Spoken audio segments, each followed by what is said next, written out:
Welcome back to OTS News.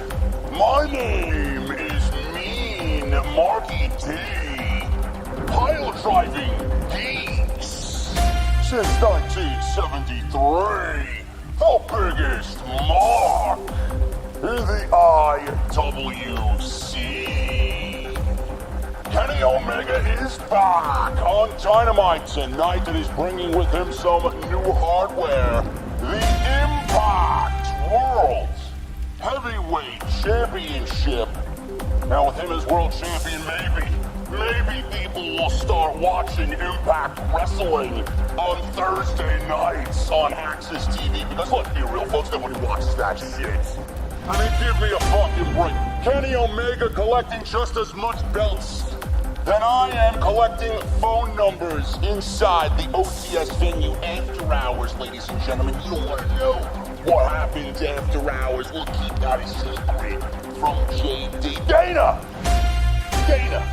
do you collect anything in your own spare time? What? Recipes? That's fucking boring, recipes. What are you talking about? I thought that was Titus's job. I know what you collect, Dana. I know what you collect. Losses. Because you're such a terrible in-ring performer. You know what else you collect? 1-star ratings from Dave Meltzer.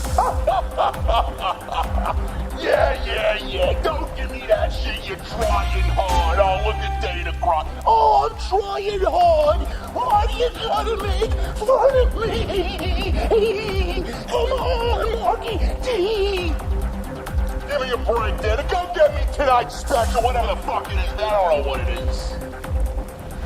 In other news tonight, ladies and gentlemen, will Jesse have a properly functioning Discord?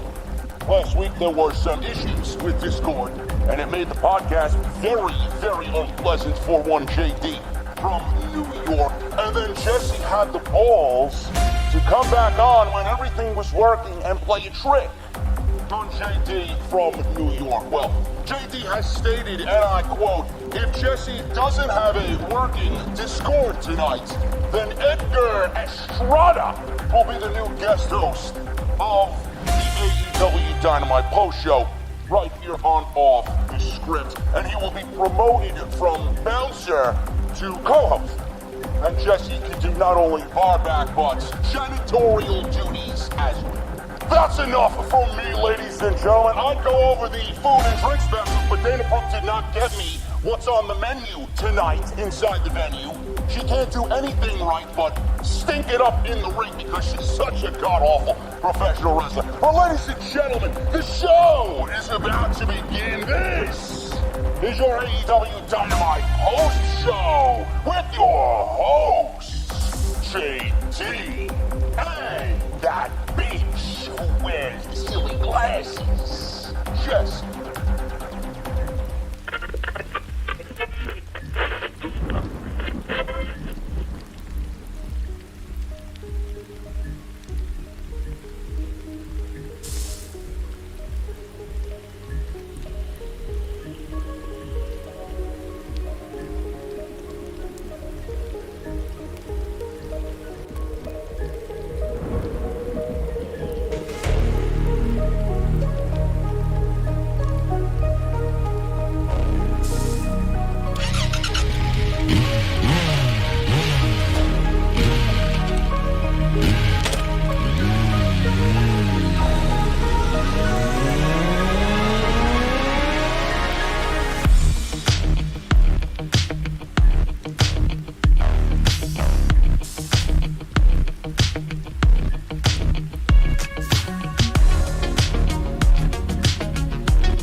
Kenny Omega brings the Impact World title to Dynamite.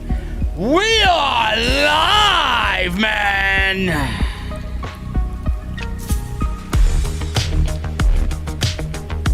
This was probably the best AEW Dynamite in the last month. Awesome show tonight.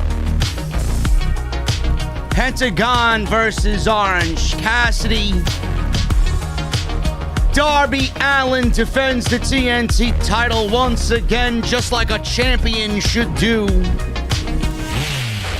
Kris Statlander looks even better this week. And the Pinnacle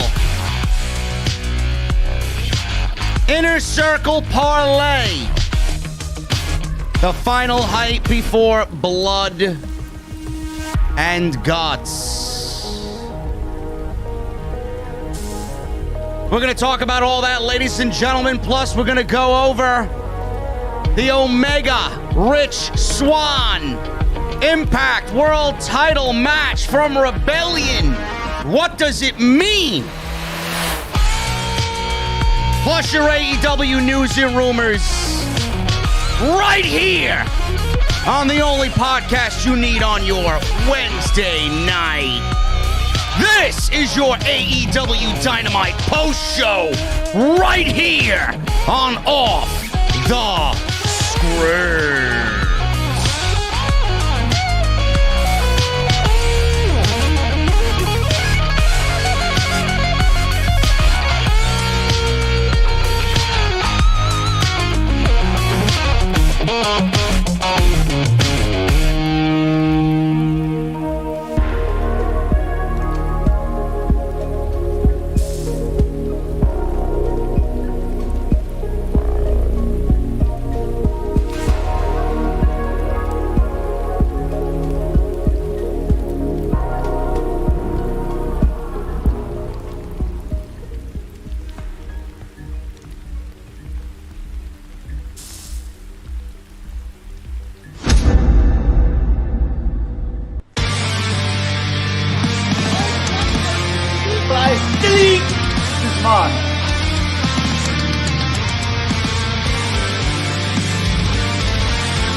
What is going on, guys? Thank you so very much for joining me right here on Off the Script. This is your AEW Dynamite post show right here on Off the Script.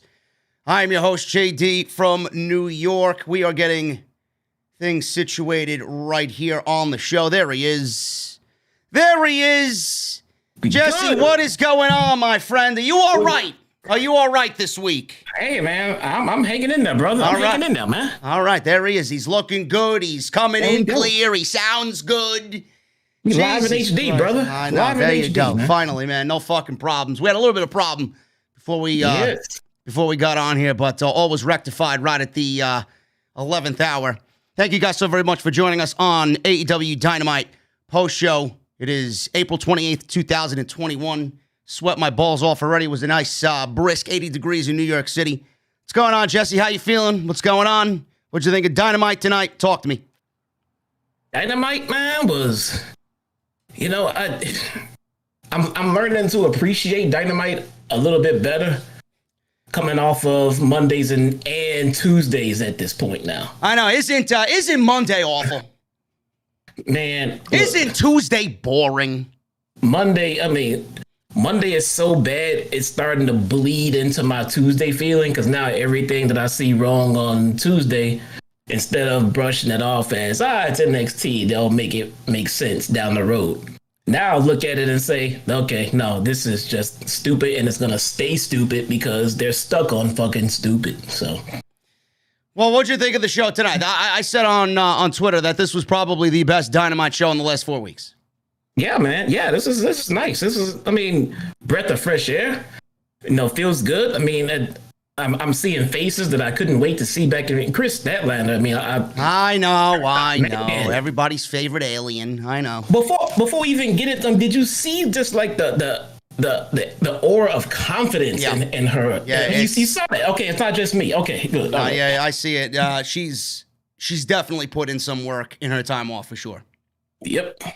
I love the intensity. We'll talk about Kris Statlander a little bit later, but I gotta ask you, man, have you, and we're a couple of days now removed from the big main event of Kenny Omega and Rich Swann, did you by chance get any time to find and watch Kenny Omega versus Rich Swann with the greatest of all time on play-by-play, Mauro Ranallo from Rebellion on Sunday? Did you catch that at all? I did not. You did not. Okay, but you single minute of it. Okay, you know, all I care about is the outcome, which I'm pretty sure everybody in the community knew, but you and I very well knew what the outcome should have been. There was a little hesitation there on if they were going to pull the trigger or not. They did. We'll talk about that at the top because I really want to get your opinion on everything that happened there. But we got AEW news and rumors, folks. We're going to go over the show tonight. Blood and Guts is next week. It's going to be a major deal next week. And it's not just a one-match Dynamite anymore. They actually added matches to next week's show that we will go over on this very show, which I'm happy to see. It's a full-fledged production next week. Tony Khan he's hitting his stride. He's got a nice little wave of momentum underneath him leading into Blood and Guts next week, which is going to be a big deal for AEW. But again, thank you guys so very much for joining us on the podcast. Follow us on social media. If you guys want to go follow Jesse, his @ is on the screen right there in front of you. If you guys want to follow me at JDfromNY206 on Twitter and Instagram, hit that subscribe button down below. Turn on the bell for all notifications. If you guys want to go and check out all the other videos that you might have missed on the channel, everything you need is linked. I believe I put something down in the description. I changed the description for you guys to make it a little bit more 2021-ish, a little cooler. But if you guys want to just go to the channel, everything you need is there. I am same place, same time every single week, Monday, Tuesday, Wednesday, Friday. You guys know where to find me. I will not be taking a week off unless I tell you otherwise. So I'm here every single week with those live streams, guys. So go and check them out if you missed them. Tonight's show sponsored by Dr. Squatch, drsquatch.com. Use code SCRIPT at checkout for 20% off. And thank you to everybody that has given the super chats for the Off the Script koozie. You guys can still get it. We got about 50% of the product out and ready to deliver. Everybody that emailed me, I got it. Don't worry. Hoop Media is going to take care of it. So if you guys still want the Off the Script koozie, all you have to do is super chat today, $15 or more. And you guys are going to be on your way to getting a beautiful new Off the Script koozie in celebration of the venue. The inside of the venue completed this week. So if you guys want to do that, we got about 25 more or so remaining. So get on that. $15 or more super chat, and all you have to do is email me at JDfromNY206 at yahoo.com. Send me your full name and address, and Hoop Media will send those out immediately to you guys. Thank you very much for everybody that has participated. And just a side note, I know everybody was concerned about the green screen in the venue because my arms were getting cut off. I want to make everybody aware that I did order a new green screen today, a much larger green screen, so we will not be having that issue moving forward. I know it bothered some people, and I am a stickler for perfection here, so all of that will be taken care of if you guys are watching the YouTube side of things, so I can't wait for that to come. That should be on Friday of this week. I'm hoping to have that squared away for the SmackDown post-show on Friday night. Excuse me, what do you want? While you're on that note, why is your laptop on one side of your table and you keep your iPad on the other? I know, because there's things that I do habitually that, I'm a righty, but some things like that I need to have on the left side. If I put it on the right side, then it won't look, I know aesthetically in the venue with me sitting down, it would look probably the right way, but I need to look at my left when I'm recording. You couldn't have the graphics show the laptop on the other side of the desk? I changed it. I didn't want, the thing is, it was originally that way, And I didn't want the off-the-script logo that is LED lit above the bar menu, or the beer menu, rather, to be on the same side as the lit-up laptop with the off-the-script logo. I wanted it to be, yeah. So it's weird. So we'll get those minor details squared away. But everybody that wanted to know what was going on with the green screen, that is the latest there. Jesse, Kenny Omega is the AEW World Champion. He's the AAA World Heavyweight Champion, and he is now the Impact World Heavyweight Champion. Kenny Omega is bearing all the gold. All he needs is the IWGP World Heavyweight Championship. When or if that will happen remains to be seen. He's the belt collector, and he added new hardware on Sunday night. He beat Rich Swann in what I thought was a very good match. If I was to rate it out of 5, which is the thing to do nowadays in the IWC, I'd give it a solid 4. And Mauro Ranallo was on commentary. I think Mauro did a fantastic job.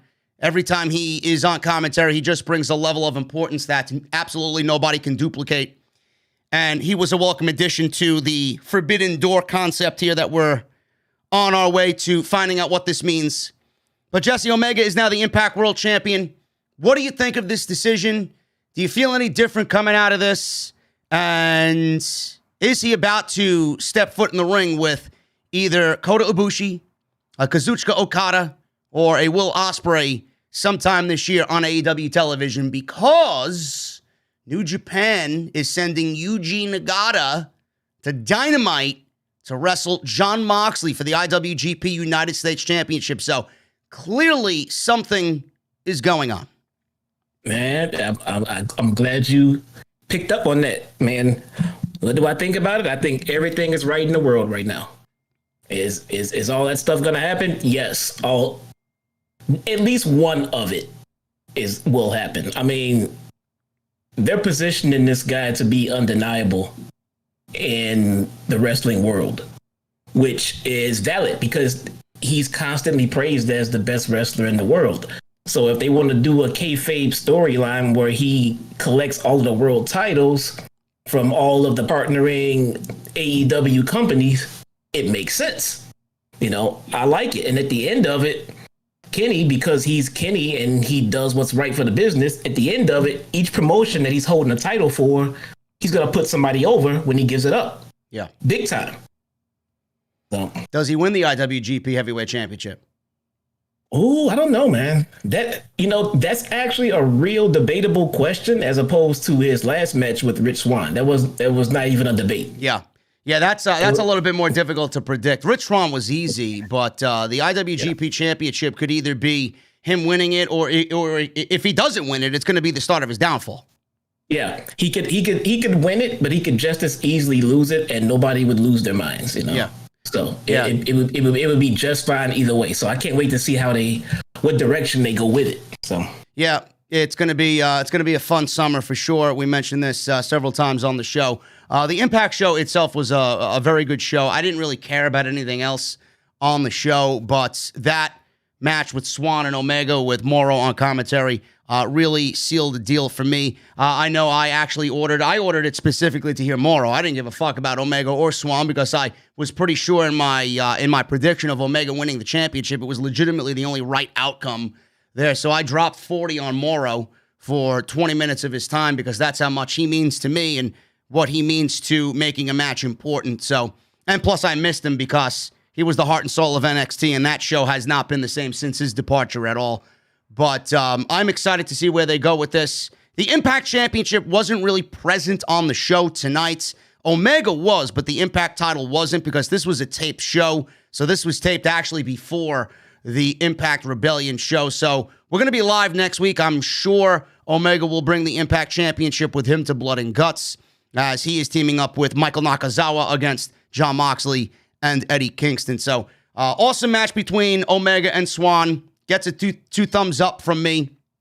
And we will continue to follow this developing situation with Omega. Now, Jesse, who does he wrestle at Double or Nothing? Any thought to that after this outcome with Swann? Because we saw tonight Brian Cage beat the perennial #1 contender in Adam Page. And there really isn't anybody outside of Hangman right now that is viable enough to challenge Omega at what I think is AEW's biggest show of the year. So who exactly does he wrestle? Do we see something with the Forbidden Door and an outsider come on in for Double or Nothing this soon, being that we don't have any real contenders for Omega inside AEW? Yeah, they have to bring somebody in now because they fucked over Hangman. For what reason, I have no fucking clue. I mean, it's not that they were going right to Hangman right away at that moment anyway. So I still wouldn't be saying Hangman in this spot. But Kenny has so many titles around his waist and so many other issues going on. He doesn't need a contender lined up for each pay-per-view. One can come out of Impact. One can legitimately come out of Impact. Yeah, I could see that happening. I'm not sure how Rich Swann would get a championship rematch. I don't know what their rulings are over there on Impact. I hate it when a champion loses his title. He gets an automatic rematch. I fucking hate that rule. We could see Sami Callihan challenge for it. I know he was claiming bullshit on Twitter after the match was over because, you know, he's a diehard Impact guy. He bleeds Impact. So he was claiming bullshit. Maybe he goes after it. Maybe he fights for the honor of Impact. Nobody better, in my honest opinion, than Sami Callihan. We got Moose that could probably do it. What about Miro? Speaking of AEW, what about Miro or Christian? Does AEW do that Christian Cage Omega match that soon at Double or Nothing? I mean, we got about 5 weeks to go. Maybe they could build that up. What about Miro? Miro saying that if you hold the championship, he's gunning for you. What about Miro and Omega at Double or Nothing? No. Just throwing it out there, man. It's in the story. That's it's in Miro's dialogue. I don't want it. I'm just telling you what Miro said.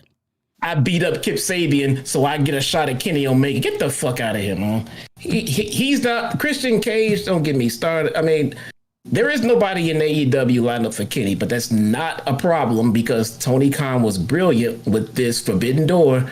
And right now, Kenny has 3 other promotions, number one contender coming after him from there. I'm not sure what's going on with the hierarchy in Impact or any other of these companies that he's holding the title for. But if they have a clear-cut number one contender, bring them on. Line them up. Kenny needs an opponent. Yeah. Get them some shine. Get them on a pay-per-view maybe. It's good for the brand, you know? Yeah, it's going to be, that's the one thing I'm mostly interested in. Who does Omega get at Double or Nothing? Do they continue this Moxley, Eddie Kingston? It could be Eddie Kingston for all we know. We don't know. I don't think that is a Double or Nothing level main event. And clearly they can't do Moxley because their Exploding Barbed Wire death match was the blow-off. Not the kind of blow-off that we wanted, but it was a blow-off per se as far as matches and feuds go. And outside that, there really isn't much on AEW's side. So it's going to be very interesting to see what Omega does at Double or Nothing because you know he's definitely going to be there and he's going to definitely be defending that championship at their biggest show of the year. Now, as far as... Yeah, I'm sorry, Jesse. Minus, Ibushi and, Ospreay... The one that everybody is looking for is Okada. So I don't know what's going on with Okada in New Japan storyline right now. If we have any New Japan geeks in the chat, let us know how Okada's being booked. Is he in the mid card? Is he in the tag division? Is he at the top of the card? Where is he? And if he's being booked strong, I would love to see a Kenny and Okada. It doesn't even have to be for a title. No. And it could main event a pay-per-view, an AEW pay-per-view. Yeah, they got to have it make sense if that's the case, though. If he's not gunning for the championship or if he isn't the IWGP Heavyweight Champion, they got to try and make sense of that somehow. But Will Ospreay, I mean, I take Will Ospreay or Okada. It doesn't matter to me. If Omega wants to come out and say, listen, I beat everybody here. There's nobody on my level. I got these belts. I want that belt. I'm coming for that belt. Ospreay, get over here. Right? Come on. Let's do it. I'm fine with that. So they say he's pretty free. He's in a stable. Yep. Tamatonga is another good one. Somebody just said Tamatonga. Yep. Yeah, but there's actually huge spoilers floating around. Well, not really spoilers. I mean, anybody could piece this together if you're watching Dynamite. But Meltzer did talk about Double or Nothing and some potential spoilers for the match card. The two matches at the top of the card are looking like Kenny Omega and Adam Page still in his eyes. I don't know how that happens after tonight. We got 5 weeks to go, so they may end up going with Page, even though he did lose to Brian Cage tonight. The Bucks more than likely will take on Moxley and Eddie Kingston for the tag team championships. They got to first get rid of SCU as they gun for the Bucks tonight. And then we got Britt Baker, Dr. Britt Baker, DMD. You know Dr. Britt Baker, Jesse, right? Everybody's favorite now? Everybody's on the Britt Baker bandwagon? Everybody's on the bandwagon. I know. Man. She's going after Shida. That's going to be the women's championship at Double or Nothing. So if you're going by those 3 matches, that's a solid fucking top 3 right there. And we're not even including anything with MJF or Christian, Darby, Lance Archer, Sting. So we got a long ways to go. But that's a solid top 3 right there. It is. It is. I mean, and we may be there. This division is low key getting there. People are just stuck on the belief that it's bad because it started off pretty bad, but they're getting there, man. Yeah, they're getting there. They're getting there. I'm more confident in the women's division now. I don't know what changed. I'd be very curious to know what changed, who's in charge, who's booking, who's producing, who's putting shit together, because it doesn't feel like it was 6 months ago. Something is definitely different. They've put some stock behind people, and I really want to credit a lot to, because they put a lot of stock in Britt Baker when they launched the company. It was just misplaced stock because she wasn't ready. So I credit Britt Baker for getting her ass ready to be in the position that they needed her to be in, and she is there. And they get decent supporting cast. They get up and comers like Statlander and God damn it. Why is this? Jay Cargill. Sorry. What'd you have, a brain fart? I did, dude. I was fucking like, what the fuck? I even sang it 1 second and said, what is Jade's name? Oh yeah, Jade. What the fuck? But yeah, between Cargill, Statlander, and Thunder Rosa, they got a good core. They're good. I mean, a couple of free agent signings here and there. They're gonna be good to go, man. Yeah, it's gonna be good. We'll talk about the women's division later when we talk about Kris Statlander for sure and her match against Penelope Ford. But the show started off tonight. Dynamite started off with Brian Cage and Adam Hangman Page. It did not take place in a steel cage. All these cages and rhymes here with the last names. But this was not a bad match at all between these two big guys. I love Page in the ring. I think Brian Cage is very solid himself. But we got Page losing this one, Jesse, to Brian Cage. And it came fairly clean for the most part, outside the open, which I think everybody's going to use as a crutch here. So Cage was beating down Page at the top of the ramp as Team Taz attacked him. Dark Order came out to try and save Adam Hangman Page here. Cage was stomping on him, suplexed and powerbombed him on the stage. Really good stuff there. Taz was on commentary, and he was there to obviously support his guy. So they spilled the action to the floor. Cage repeatedly thrust Page into the barricade and dropped him on the apron with a back suplex. Cage then back in the ring was obviously in control. He was taunting Page. He was lifting him in a power slam position and doing fucking squats with him, which is very impressive because Page is not a small guy at all. And he tried to do a standing moonsault. He missed. Page got the knees up. Page escaped to the apron. He was then thrust kicked right in the face before Cage suplexed him back in the ring. Hard way. Page countered a suplex, some more strikes, and then he sent Cage to the floor. Cage caught Page with a plancha attempt. Page then was able to fight out, sent Cage into the ring post, and then he goes up top for his big moonsault, nailed it perfectly. Charlotte Flair could learn a thing or four. In the ring, Cage then countered a buckshot lariat into a power slam before following it up with a power bomb, a buckle bomb, and then the drill claw. Consecutive maneuvers here by Brian Cage. Picks up what I think is an upset victory in about 6 minutes, Jesse, to start Dynamite.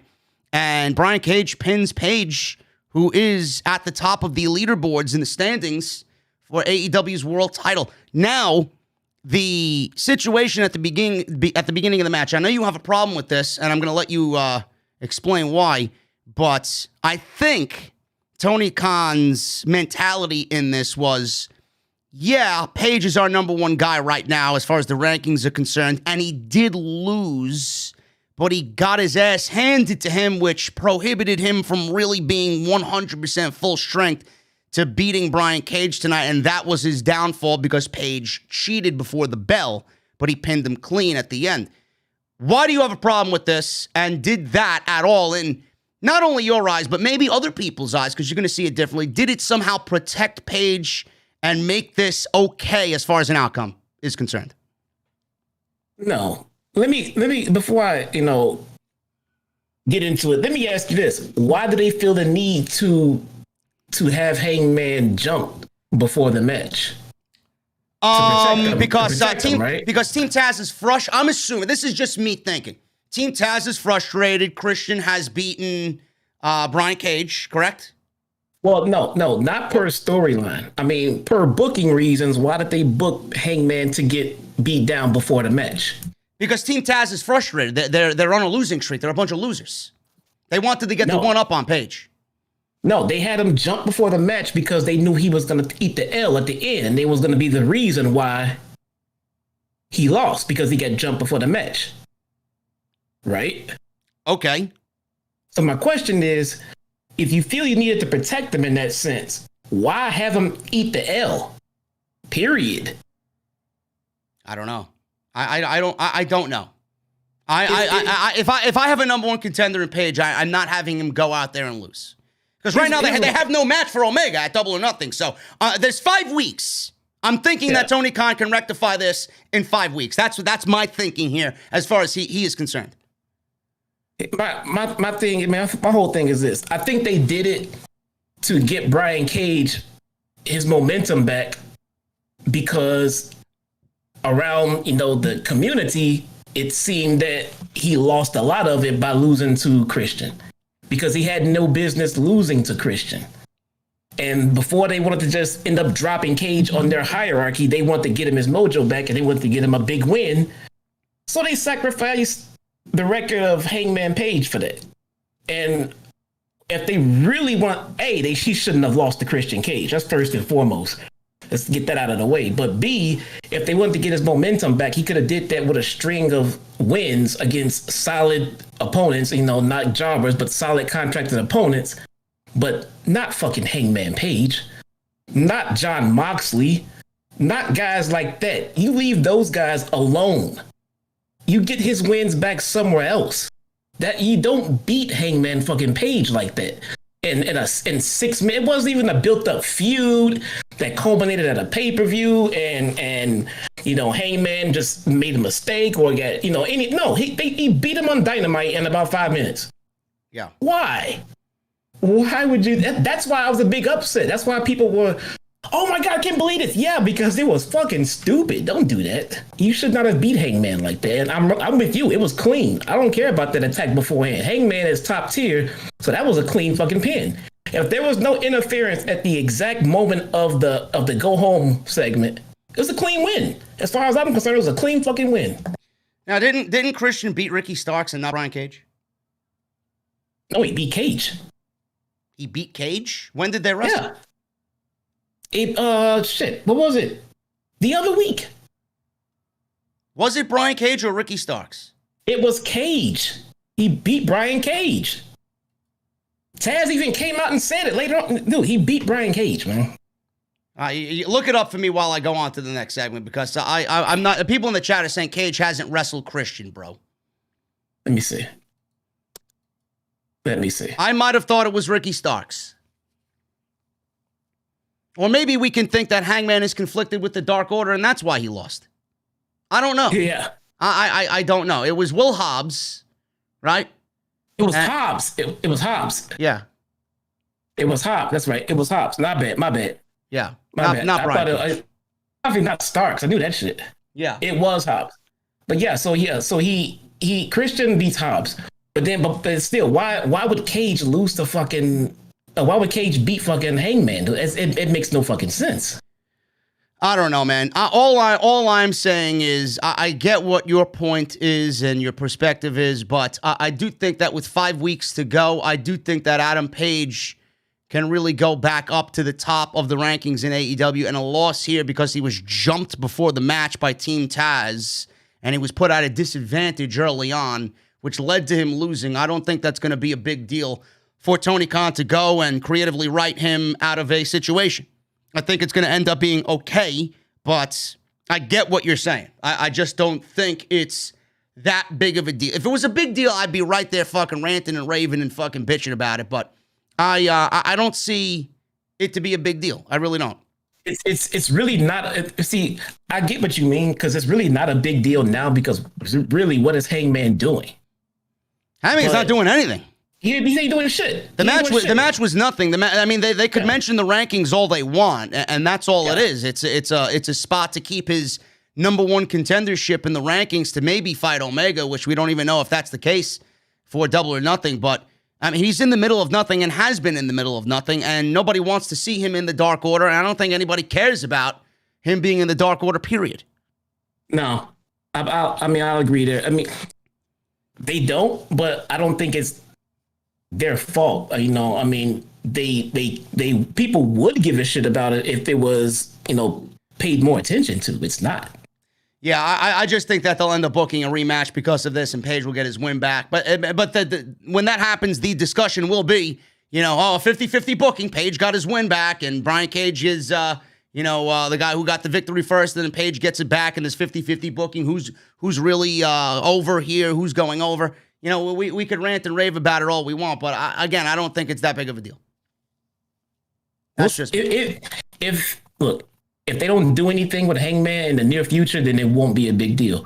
My whole thing was, if you then try to put Hangman back into the top picture and he's losing to guys like this, it's not going to make any sense. Yeah, we'll see. So, we'll let it develop, and we will definitely revisit this, because I do think that a rematch is coming, just based off what happened in the beginning of this match, which led to Page losing to Brian Cage in about 6 minutes.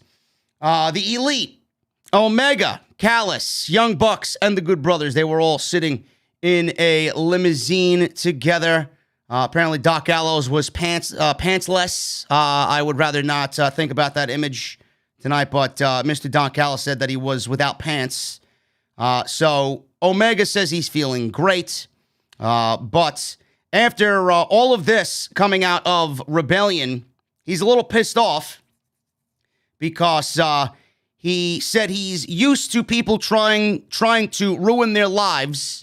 After Moxley and Kingston destroyed their trailer, they're not going to be intimidated or scared. So Michael Nakazawa was in the driver's seat of the limousine that they were sitting in. And all of a sudden we start hearing a car horn go off, and it's very obnoxious.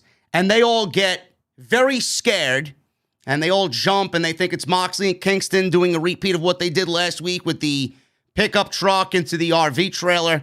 And then Michael Nakazawa looked back into the limousine from the driver's seat, and he said, and this was hilarious, he's like, I pushed the wrong button. I'm sorry. And I just thought it was just simple yet comedic, and it was an LOL moment for me. I don't know what you thought about it. I thought it was hilarious, but this is the nature of their heel characters, man. I just love all of the progression here on their heel characters. Kenny's playing a great heel. He's number 2 behind Roman, in my honest opinion. The Bucks are much better in this role than they were as a babyface. The Good Brothers, I'm indifferent to. They're great, but, I'm indifferent to them. And Callis, I mean, you can't get any better than Don Callis playing the slimy, sniveling prick as the mouthpiece there. I thought this was great. Yeah, no, the Good Brothers are, probably the weak link of this chain, but they're not that bad. I mean, for me, they're just really bad on BTE, man. It's just full of nothing but dick jokes. Yeah. But outside of that, they can work. They can work in the ring, and they can do their gimmicks, they can do their promos. So for that reason, the whole squad is gonna do fine. But it is turning into one of those things that there's just too many factions and everything else. I'm with you. The Young Bucks are settling into that heel role. They're trying to get out of, tweener land. And, they have a tendency to go overboard heel. But I'll take that rather than the cringe, like, in and out thing they were doing before. Yeah. So I'm liking it. And Callis is killing it, man. Yeah. I was kind of on the fence with him before, but now Callis is killing it, man. Yeah, he's awesome in his role, and he just plays it so well. And he's a great color commentator as well, which I don't think people give him enough credit for. When he's on commentary, I think he's fantastic. He's probably up there as the top color commentator. When he was doing it regularly with Josh Matthews on Impact, I thought he was the best in the business, to be quite honest with you. Man of many talents is Don Callis. But he was a dick to us, but still. Well, I mean, I don't know what he was doing that day. Maybe he had a whole day of meet and greet, and then we got us going up to him. These two fucking geeks going up to, oh, Jesus fucking Christ. The whole fucking venue just calmed down. I got these two idiots coming up to me. Go home. Shit, he's not that fucking important, dude. Well, in his mind, he is. Yeah, in his mind, he is, you know. But we got the Young Bucks, Matt Jackson, Nick Jackson, defeated Matt Sydal and Mike Sydal, the Sydal brothers. And this was for the... I'm sorry, I got hiccups. I got hiccups all of a sudden. That's the first time that ever happened to me. Oh, man. We got a tag team eliminator match here. If they win, which none of these teams will because this is AEW. This is not Monday Night Raw. Then we get a tag team title match. The Bucks were dominating the baby faces here before performing Twin Magic after a double down. Matt Jackson kipped up and he was faking an injury, but Mike Sydal fought out to reach his brother for a hot tag. Sydal ran wild on everyone before crushing Matt Jackson with a brainbuster, and Matt Jackson counted Matt Sydal into a Indie Taker, which looked fantastic transition. The Indie Taker was not connected because Sydal landed a double team move on both Bucks. After a dive from both Sydals, Matt Sydal hit a Hurricane Rana on both of them, applied a crucifix pin for a very close near fall.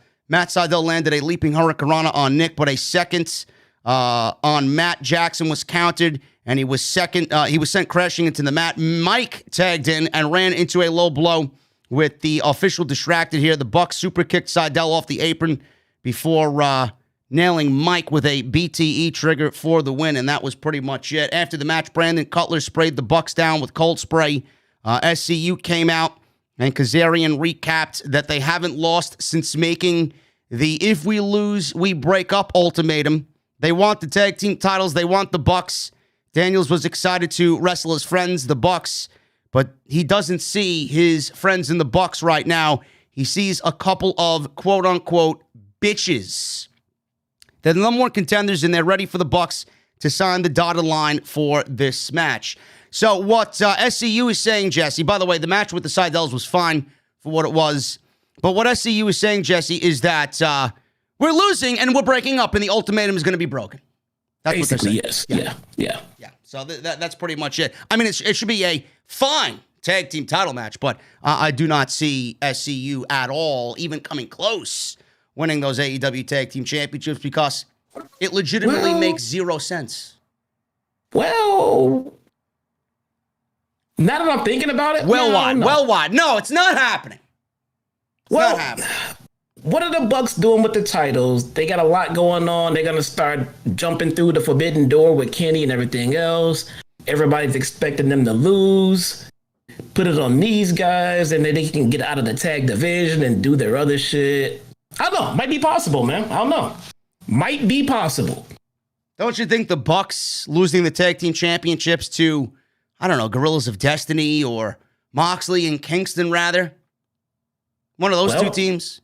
If they're not carrying the AEW tag titles, they can go on and face the tag champions and other promotions and not have to worry about sacrificing the AEW tag titles in the process. Isn't Christopher Daniels retiring? Anything on him on being the elite? Is he going to retire? Has he hinted at retiring on the show?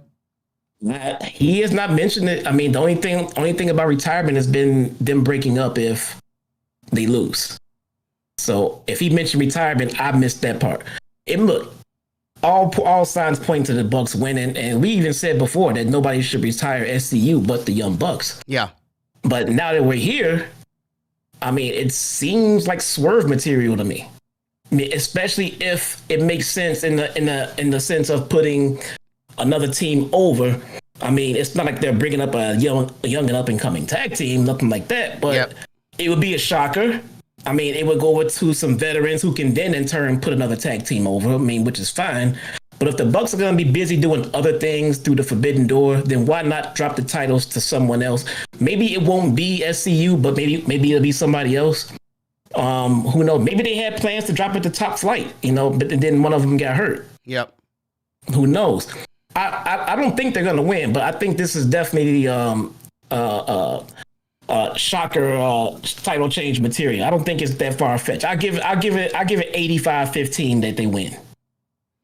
85-15. 85% that the Bucks win, 15% that they drop them to SCU.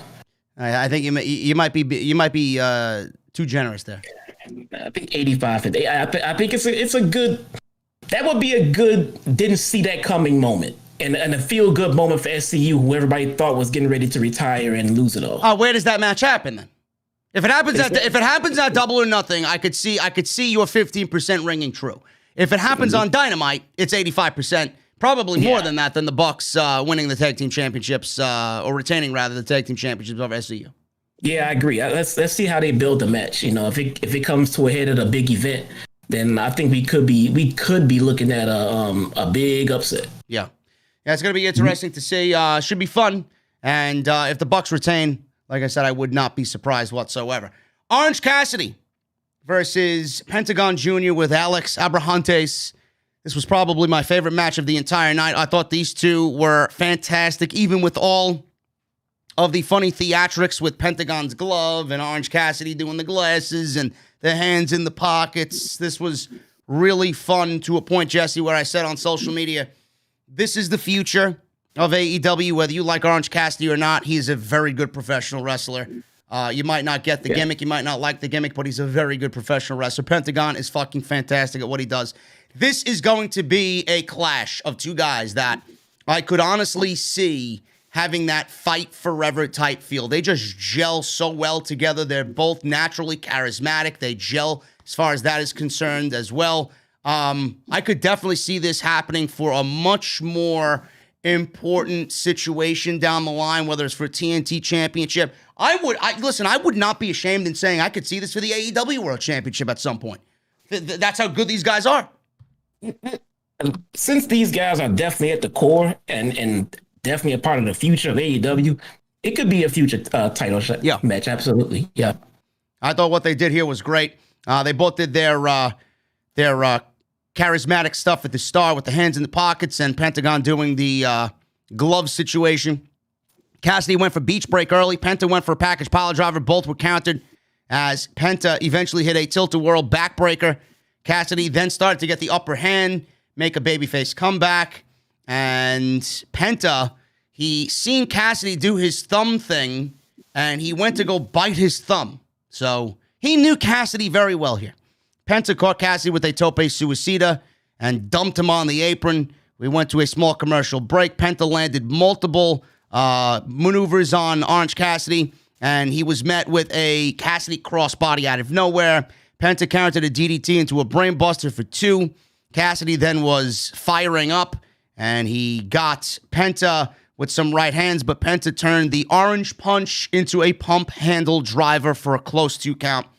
Penta was about to hit the arm snap spot that he usually does, and he made famous in Lucha Underground, but Cassidy fought to put his hand in his pocket to evade this move. They traded thrust kicks, and Penta countered the orange punch with a thrust kick and a destroyer.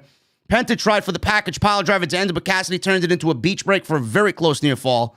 Penta then landed a kick in the corner, and Cassidy hit a stun dog millionaire out of a brain buster attempt, followed by a diving DDT, and then he followed that up with a spinning DDT, got 2 on Cassidy, and then Alex Abrahantes jumped on the apron. He grabbed the microphone. He started to cut a promo in the ring, or on the apron rather, but Cassidy didn't even want to hear what this guy had to say. He pulled him into the ring. This distraction allowed Penta to hit a thrust kick, but Cassidy escaped, grabbed the mic from Trent, and he hit a mic-assisted orange punch to beat Pentagon Jr., and he gets the win because of Alex Abrahantes. Now, Jesse, what do you think of this situation here? Penta, continuing to kind of flounder out there. He lost, what seems to be a couple of big matches the last few weeks, and is it going to be a situation where he's going to be blaming Abrahantes here and they're going to get rid of him and replace him with somebody else. Do you get that feeling at all that the blame is going to be brought on him sooner rather than later? Even if it does, I mean, he doesn't mean anything to anybody. I mean, I know he don't mean anymore. He means something to he means something to Pentagon. Clearly, he's with them. Well, yeah, now. But even if the doing that does not excuse the loss, I guess would say, I don't know, but there's no shame in losing to Orange though. I mean, interference or not. Yeah, but this is the same guy that lost to Cody as well. There's no shame in losing to Cody, but I mean, at that point, we all kind of, I think we both agree that Pentagon should beat Cody. I could agree with that. He is eating a lot of L's. Yeah. I was saying the same thing about Phoenix too, though. They keep saying how great he is in the ring, but then having him lose. Yeah. I wanna hope that all these losses are eventually going to just have a big breakout moment because of it. Now, I don't know when that's coming, but it does seem like Penta, though he's great, is kind of being used to put others over in this kind of, I don't know what we're doing with Pentagon face. I don't think they know, man. And the same with Phoenix. They just know they're great, but they don't really have any singles direction because maybe they're waiting. Maybe they're waiting for Thea Trinidad, and this is all just hearsay right now. If Penta's gonna lose and Phoenix is gonna lose, and they bring in Thea, maybe they start winning then. Maybe. I like that. Maybe. I like that a lot. And we're still announcing, by the way, Mr. Justin Roberts is announcing Trent. Still don't know. What's with the question? Trent. I don't get it, bro. I don't get it. You watch BT? Yeah, I don't know. Do they do anything on being the elite with that? Trent? No idea where it's coming from, unless it's happening on Elevated. I don't know. I don't watch that shit. Too much going on with the fucking E for me to watch AEW Dark. I don't care. Anyway, Cassidy beats Pentagon, and he gets a big win. And Cassidy hopefully can start building some momentum for himself, because I do feel like his gimmick has really suffered with the pandemic going on and the lack of fans. Backstage, Tony Schiavone talks with Britt Baker, who is in a very good mood. Baker says she was going to work her way up the rankings, and that's exactly what she did. Baker says now she's at the top of the rankings. She's at the top of merch sales, demos, and rankings, and all this shit. Baker says when it comes to the current champion, she needs to remind everyone why she is the face of the company. So we are definitely getting Britt Baker versus Hikaru Shida, folks, and whether you like it or not, Britt Baker, Dr. DMD, is going to be your new women's champion. There's no ifs, ands, or buts. Tony Schiavone in the ring. He hypes blood and guts. And we go over the rules because we have an inner circle and Pinnacle parlay. Now, before I get into that, before we get into what I thought was probably the best segment on this show, I want to thank you guys so much for joining me on the podcast. We got almost 1,200 people right now live. So make sure you guys hit that thumbs up. Let's try for 750 thumbs up tonight on the podcast. That is the goal. And if you guys want your off-the-script koozies, please make sure you guys get in on that. Very limited number still available. $15 or more will get you a off-the-script koozie. All you got to do is $15 super chat and then email me, JDfromNY206 at yahoo.com. And make sure you guys leave me your full name and mailing address, and Hoot Media will get on that right away. Jesse, I want to go over one very important thing before I get into the next segments. I want everybody in the chat, and I didn't really want to start off with this because I don't want to put a damper on everybody, but I want to have everybody in the chat leave me some prayer emojis for my good buddy Sal Rex. Sal Rex does all the thumbnails. He does all the layouts like this that you see on the screen right now for the podcast every single week, every single live stream. He woke up with terrible news this morning that his brother passed away. And I want to send thoughts and prayers from the OTS family to Sal Rex because I know he could use them tonight. And I know when I started this YouTube thing, Sal Rex was a very big part of really relaunching the brand in the very early stages of it all. And through him and his great work and his creativity, not only was he a partner in crime here as far as business goes, but he actually became a very, very good friend of mine. I talk to him on the daily, just like I do Jesse. And it's amazing how, you do this YouTube thing or you do the streaming thing, this internet thing. And, I talked to Jesse daily before I even met him. And then when we got together in Chicago for the AEW show that we attended the first time, it was almost as if we knew each other. We did, but we didn't meet. I feel that same thing with Sal Rex. He's like a little brother to me. So everybody in the chat, please leave prayer emojis for Sal Rex. His brother passed away, and I want to give him all the power and strength today to get through this the best that he can. And I love you, buddy. I know you're listening, so take it easy. We'll be here for you, and the entire OTS family is here with you, man. Double or Nothing, guys. That is coming up. I said this in the last couple weeks, the last couple live streams that we did. I feel like the Blood and Guts thing should have been a really big, pivotal piece to Double or Nothing. But listen, I get why AEW is doing it on Dynamite. They're going to generate a unbelievable rating, probably their biggest rating ever. And I love the War Games concept. I'm very interested to see what AEW does with their War Games concept. NXT, Triple H changed it a little bit for their brand over on Tuesday night. But Tony Schiavone is in the middle of the ring. He was a non-factor here because all these guys just kind of took it upon themselves to just really speak from the heart. And the Pinnacle heads out with private security, and they were on the stage. They stayed up on stage. They headed to the ring. Inner Circle has their own security. They rolled out on motorcycles on the stage. Both groups are staring face to face in the middle of the ring. Tony standing between them. Tony runs down the rules and says they will figure out the advantage for War Games via a coin toss. Now, usually this is the way that they do who gets the advantage. And normally in these things, the baby faces usually have the disadvantage and the advantage goes to the heels. That's the way it's always been. And that's what is, as far as War Games is concerned, the greatest story. So Sean Spears immediately knocks the coin out of Tony Schiavone's hand and says, sorry, man, this is not going to happen. There's not going to be any coin toss here tonight. So he says that they were lured into this match and deserve to get the advantage. Spears wonders, he's looking right at Sammy Guevara, by the way. He wonders when the last time Sammy Guevara even wrestled a match was. And he fully plans on putting Guevara down. Sean Spears cut a very simple, short, and sweet promo. He sounded great. Sean Spears was always a good promo in my eyes. He was always a good promo. He needs more promo time. But Sammy Guevara takes the microphone and says he doesn't believe Spears. And he says, Sean Spears, ever since he got to AEW, he's been a complete failure. And even in the place that he was once in before he came to AEW, he was a failure there too. Mentioning NXT without mentioning NXT, or WWE without mentioning WWE.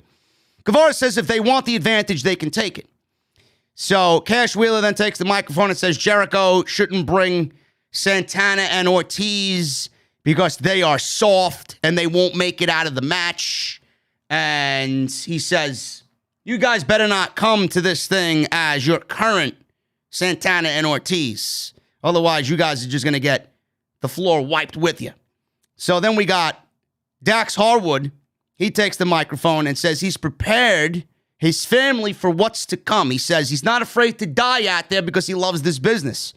He reminds Santana and Ortiz about this match, and he reminds Santana and Ortiz about their kids. And at this point, you saw Santana take the microphone away from his mouth, and he says to Dax Harwood, away from the microphone, you could read his lips. He's from fucking New York, man. I knew exactly what he said. You better watch your fucking mouth. And he said it over and over and over again.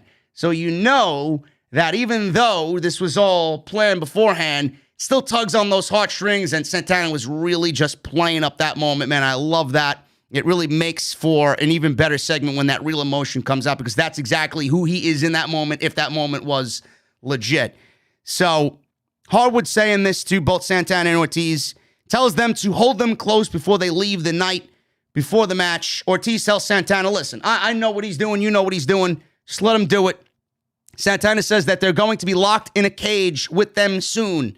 and that they've been locked up before. Have you ever been in a cage with two guys that have been locked up before? Has FTR ever been locked up before? Santana wants to let his hands do the talking, and they will at Blood and Guts. MJF takes over and says he wants to keep things cool. Sure he does. MJF tells Chris Jericho, thank you, because without Jericho, there is no AEW. He was the top draw in the bridge for the lapsed fan to come out and check out AEW. Also putting together a top stable right at the top when AEW began on TNT. MJF continues that Jericho must be stressed out through all the pressure that he was put on. And MJF plans on taking that heavy crown off of Jericho's head and taking it from him because he said, your spot is coming to me. Jericho then gets on the microphone in response to MJF and calls him a little prick for thinking he can just take his spot or just absorb a spot. The only way he can do that is he's got to earn it. Jericho reminds MJF that at 25, he might have been curtain jerking it in WCW, but he was also main eventing shows in Japan and Mexico at that age, which is exactly what gave him the top spot that he has now. And he also learned a thing called respect. Jericho talks about family, and he says he's been with his family, inner circle, since day one. He says, MJF, how long you known these guys? 3 months? Don't get in the middle of the inner circle, and they will not beat the inner circle at Blood and Guts. They are going to have to kill the inner circle to win next Wednesday. This was excellent. I thought this was the proper sell for this match. Probably better than anything that we've seen as far as a major match is concerned. Outside of the big Edge, Roman Reigns, and Daniel Bryan triple threat match at WrestleMania, I think this was the best built feud of the year so far, with this being the last show, the last hype. I thought it was awesome.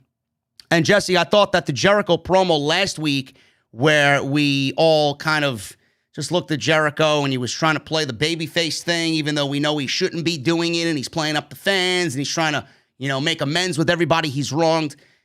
Tonight, in this promo, this was the Jericho that we should have seen for the last 3 or 4 weeks. This was the Jericho that we all love, and he cut a damn good promo that kind of put last week's promo to shame. This was awesome. Yeah, it looks like somebody was listening, right? Well, I don't know, man. I don't know if that's the case, because this show was taped last Thursday, so we don't know. They had a day turnaround unless they listened to the show immediately, but it certainly looks that way. It certainly looks that way. This is the Jericho that I wanted. It's babyface Jericho, but he's not a fucking wuss. You can tell he's a babyface, but at the same time, you wouldn't want to cross him or do anything that you wouldn't do to heel Jericho. The Jericho we were getting before looked like a fucking pushover, and it just wasn't Jericho. But this was awesome. This built a lot of the tension that was a lot more tension that was needed for the feud. Didn't get physical. I like everything about it. I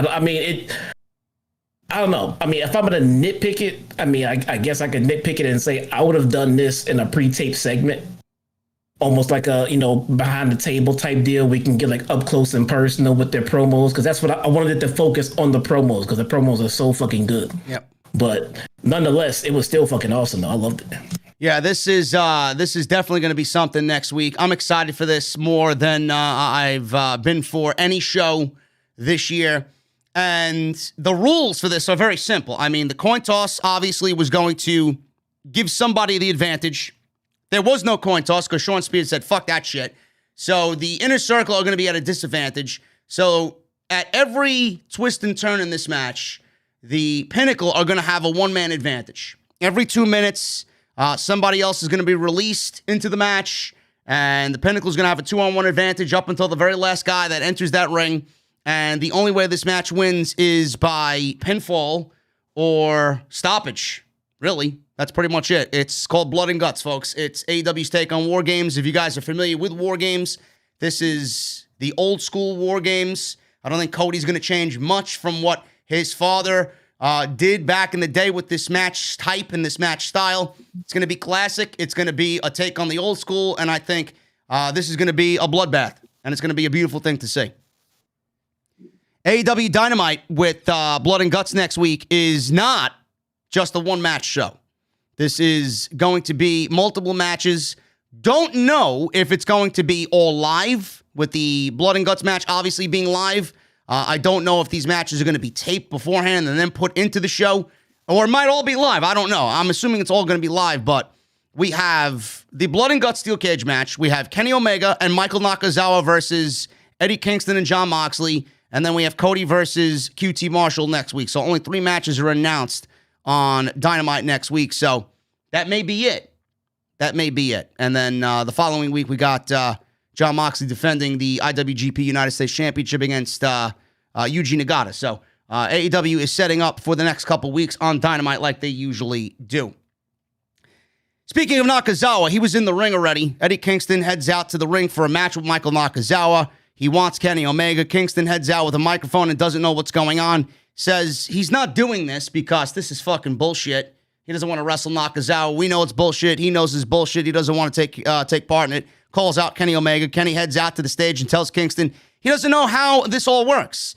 They're going to get revenge on him, not the other way around. Kingston ends up trashing Nakazawa in the ring. He grabs a chair, puts it around his ankle. Omega watches from the stage.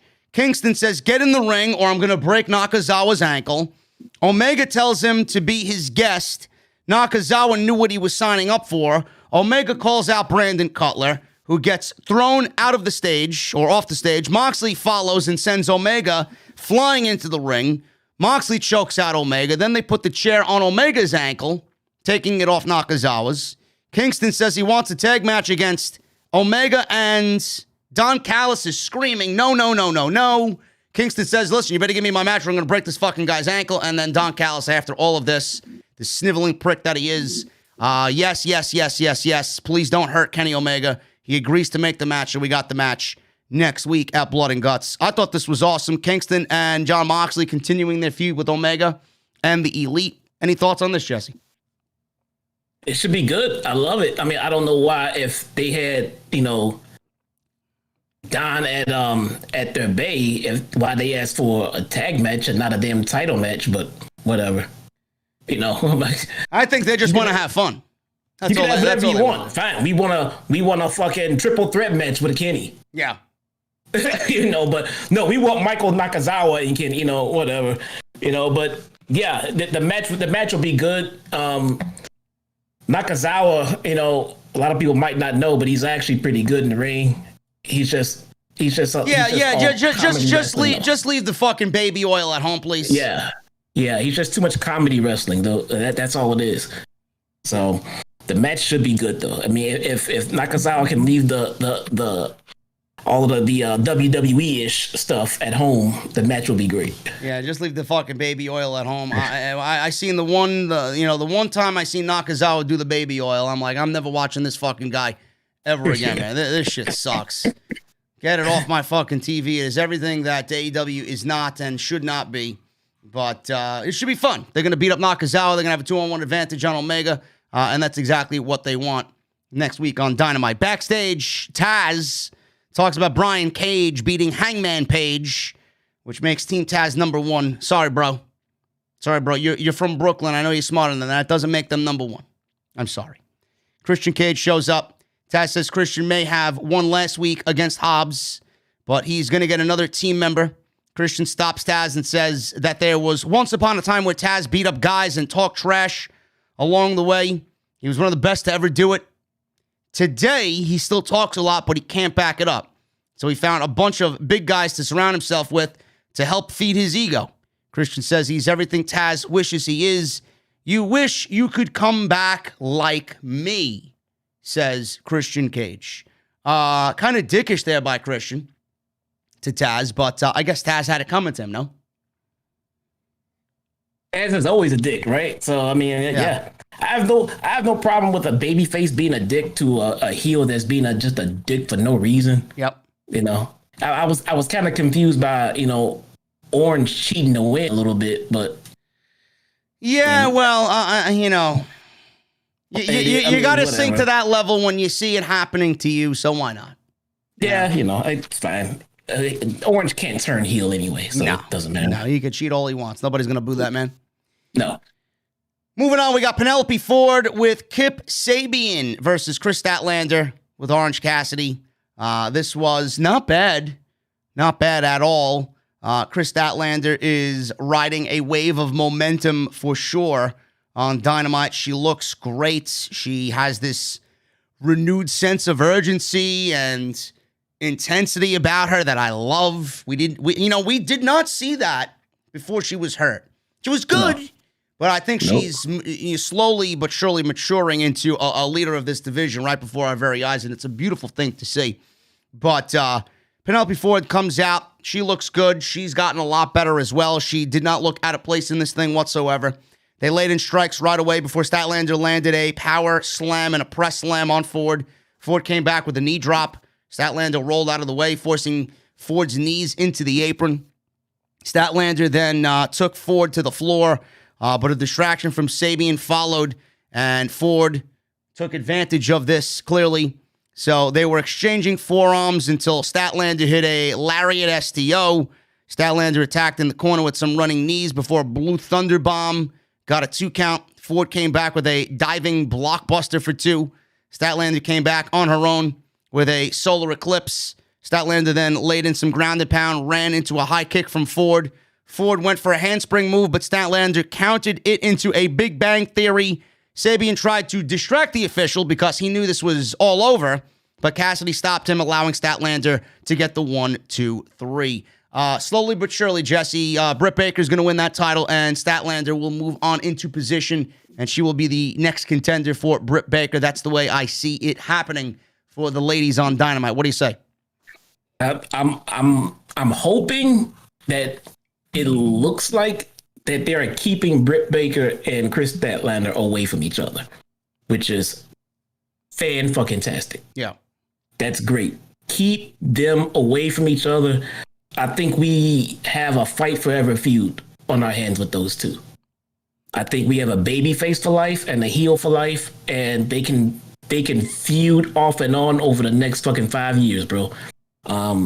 That can be their top 2 right there. There should never be another bigger female heel or another bigger female baby face, and the division will be very well off for it. Yeah, I could see that they're keeping them definitely distant from one another. I like that. Yeah. And all the more reason why it's going to happen sooner rather than later. Britt Baker's going to need opponents. Statlander's racking up wins. And depending on how we go here, Britt's gotten so much better than where she was last year. Statlander is a lot better off than where she was last year. I think this is going to be a damn good fucking match when it happens. I can't wait. This is exactly what I'm talking about, folks. Just genuine clash of 2 professional wrestlers who are improving weekly, and they meet in the ring, and it all makes sense. That's what I get excited about. That's what I love about this fucking show and this sport, really. You know, everything making sense. I don't want to sit here and be treated like an idiot. Why title matches are happening when they shouldn't be happening. But when we get this, everybody in their right mind is going to say, you know what? This is something that should be happening right now. I have no problem with this. Yeah. You know what I like is Rebel has been on a fucking crutch for about 10 years at this point. Dude. Yeah. What the fuck? Nobody in their right mind has asked, can I see your doctor's note, please? Nobody. Been at that crutch for years. Anyway, makes a good heel. Yeah. Makes a good heel. So Statlander gets the win via pinfall here over Penelope Ford. Both looked good. Statlander just a little bit better tonight. Jesse, I got news on Ivelisse.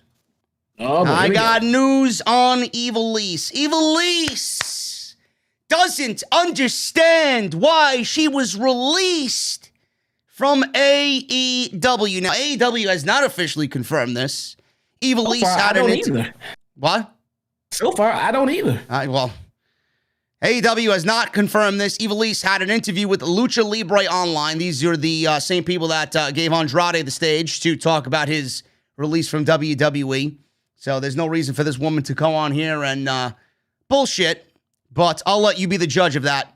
So she explained what happened from her perspective. This is what she says, and I quote, "Nothing that I said wasn't true, obviously, but everything I said in that day came from a place with a lot of pain for what was going on that day. Honestly, about the type of person I prefer not to speak about because I do not like negativity, and I literally use my social media 99.9% of the time in character to promote everything I do, whether that be my matches or my storylines. Specifically with that, I said it with a lot of emotion, and I won't go into detail of what went on and what led to that, meaning her release.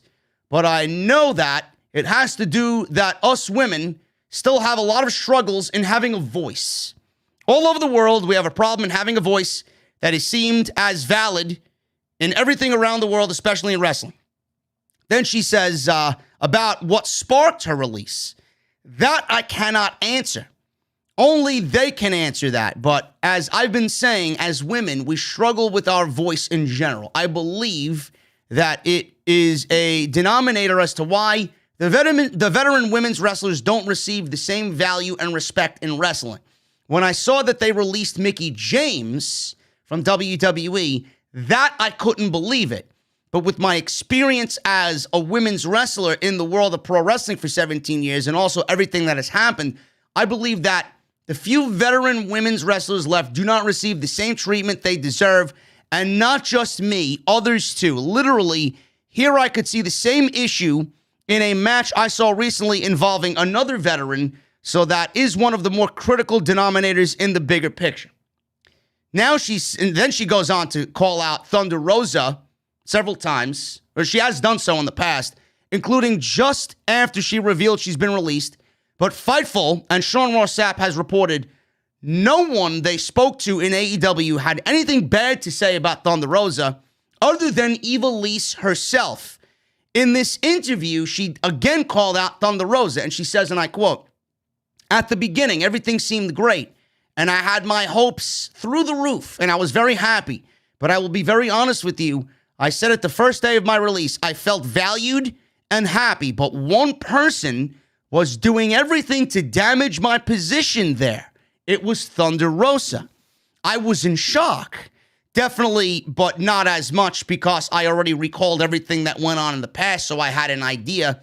I noticed too late just how much damage was made to my name, and I only realized after analyzing the chain of events from everything that went on, and it made a lot more sense because this and this happened because of this, and whether it was fair or not. Thinking back, now I understand better how everything developed, and as I told you before, from the 2 months where everyone was asking what was happening with me, the only thing I focused on was my mental and physical health to be the best of my abilities possible. I did not expect it to turn into a positive reaction, so when they gave me the notice, I was in shock. Again, I understand wrestling and its politics, but the fact that someone was brought in as strongly, that is what shocked me the most, especially during a pandemic. I came from Puerto Rico on my own with my clothes on my back in a suitcase, and I came here to kill myself from ground zero with many against me. So when I lost everything on the fire, literally the little that I achieved, because as you mentioned, if I was a man, I would have a lot more wealth and success than I would as a woman in my career. I lost it. I had my hopes very elevated, but I lost everything. Everything that happened there, plus everything else on top of it, and I still did everything I was asked to do. I gave it my all to work, and I lost a lot of weight due to the stress of what was going on and personal issues that I was going through. I was suffering. I lost the person that was with me when everything would go south. Everything was gone, so that's why I put everything in my work. I will be super honest. I was in that wave of depression trying to hold on specifically. End quote. Now, that's a lot to take in there, but there was a story, Jesse, where she did have a house fire, and she did lose a lot, and she was going through a massive depression because of that. But the attitude issues with Ivelisse, I don't know her personally. I don't know Thunder Rosa. I don't know anybody that she's worked with personally. But all I could give you is what I've read from several credible sources, and it all goes back to the same thing, that Ivelisse, everywhere she's been, she got ousted from WWE because of attitude issues. She got attitude issues in Lucha Underground, and now it's almost a trifecta, right back to the same place in this attitude issue shit in AEW. If it happened twice before, and this is what you were nailed for in the past, why wouldn't this be the case this time around? I don't understand why it wouldn't be the case. And then she's throwing Thunder Rosa under the bus. Is it a situation where Thunder Rosa maybe warned AEW management beforehand, before they get involved with Ivelisse, what type of person she is and how she's not really the locker room leader that this company needs for the women's division? Did something like that happen? Not maliciously, but maybe she put it in the back of people's minds. You know, we should watch it. I've worked with her before. I've seen the damage that she's done. Let's just keep a close eye on it because I want this to be just as good as everybody else does. It's very weird. Right. Well, you're right. That was a lot to unpack. Here's the thing. AEW, and I'm with you. I don't believe this woman went off on, and did these shows just to start lying. But at the same time, if you really read into everything she said, she didn't really say anything. She didn't really say as just exactly what it was that Thunder Rosa did or said. She's talking in vague. And to someone who's out there pouring their heart out, you got to give us some kind of fucking substance. And she didn't really tell us anything except conspiracy and this and that. And here's what else we do know. AEW does not come off like, or is being reported as having the backstage politics as WWE does. No. Meaning, if Thunder Rosa, it doesn't feel like Thunder Rosa can go and whisper in a manager's ear or Tony Khan's ear, tell them something, and then they go off and just bury someone for it and then fire them at the end of it. That doesn't come off as something that AEW does. Not at all. So even if Thunder Rosa did come out and do what Ivelisse is accusing her of doing, AEW comes off as the kind of promotion that would say, well, she hasn't done that to us. So until she gives us a reason to believe what you're saying, then we're not just gonna bury her because you say it. So my point is, she must have done something to get herself fired, and also something that she don't want to admit to doing in these interviews, because right now she's kind of leaving everything vague. Very vague. I saw clippets of and I know you have because I saw you comment on them. I saw clippets of the Mickie James interview.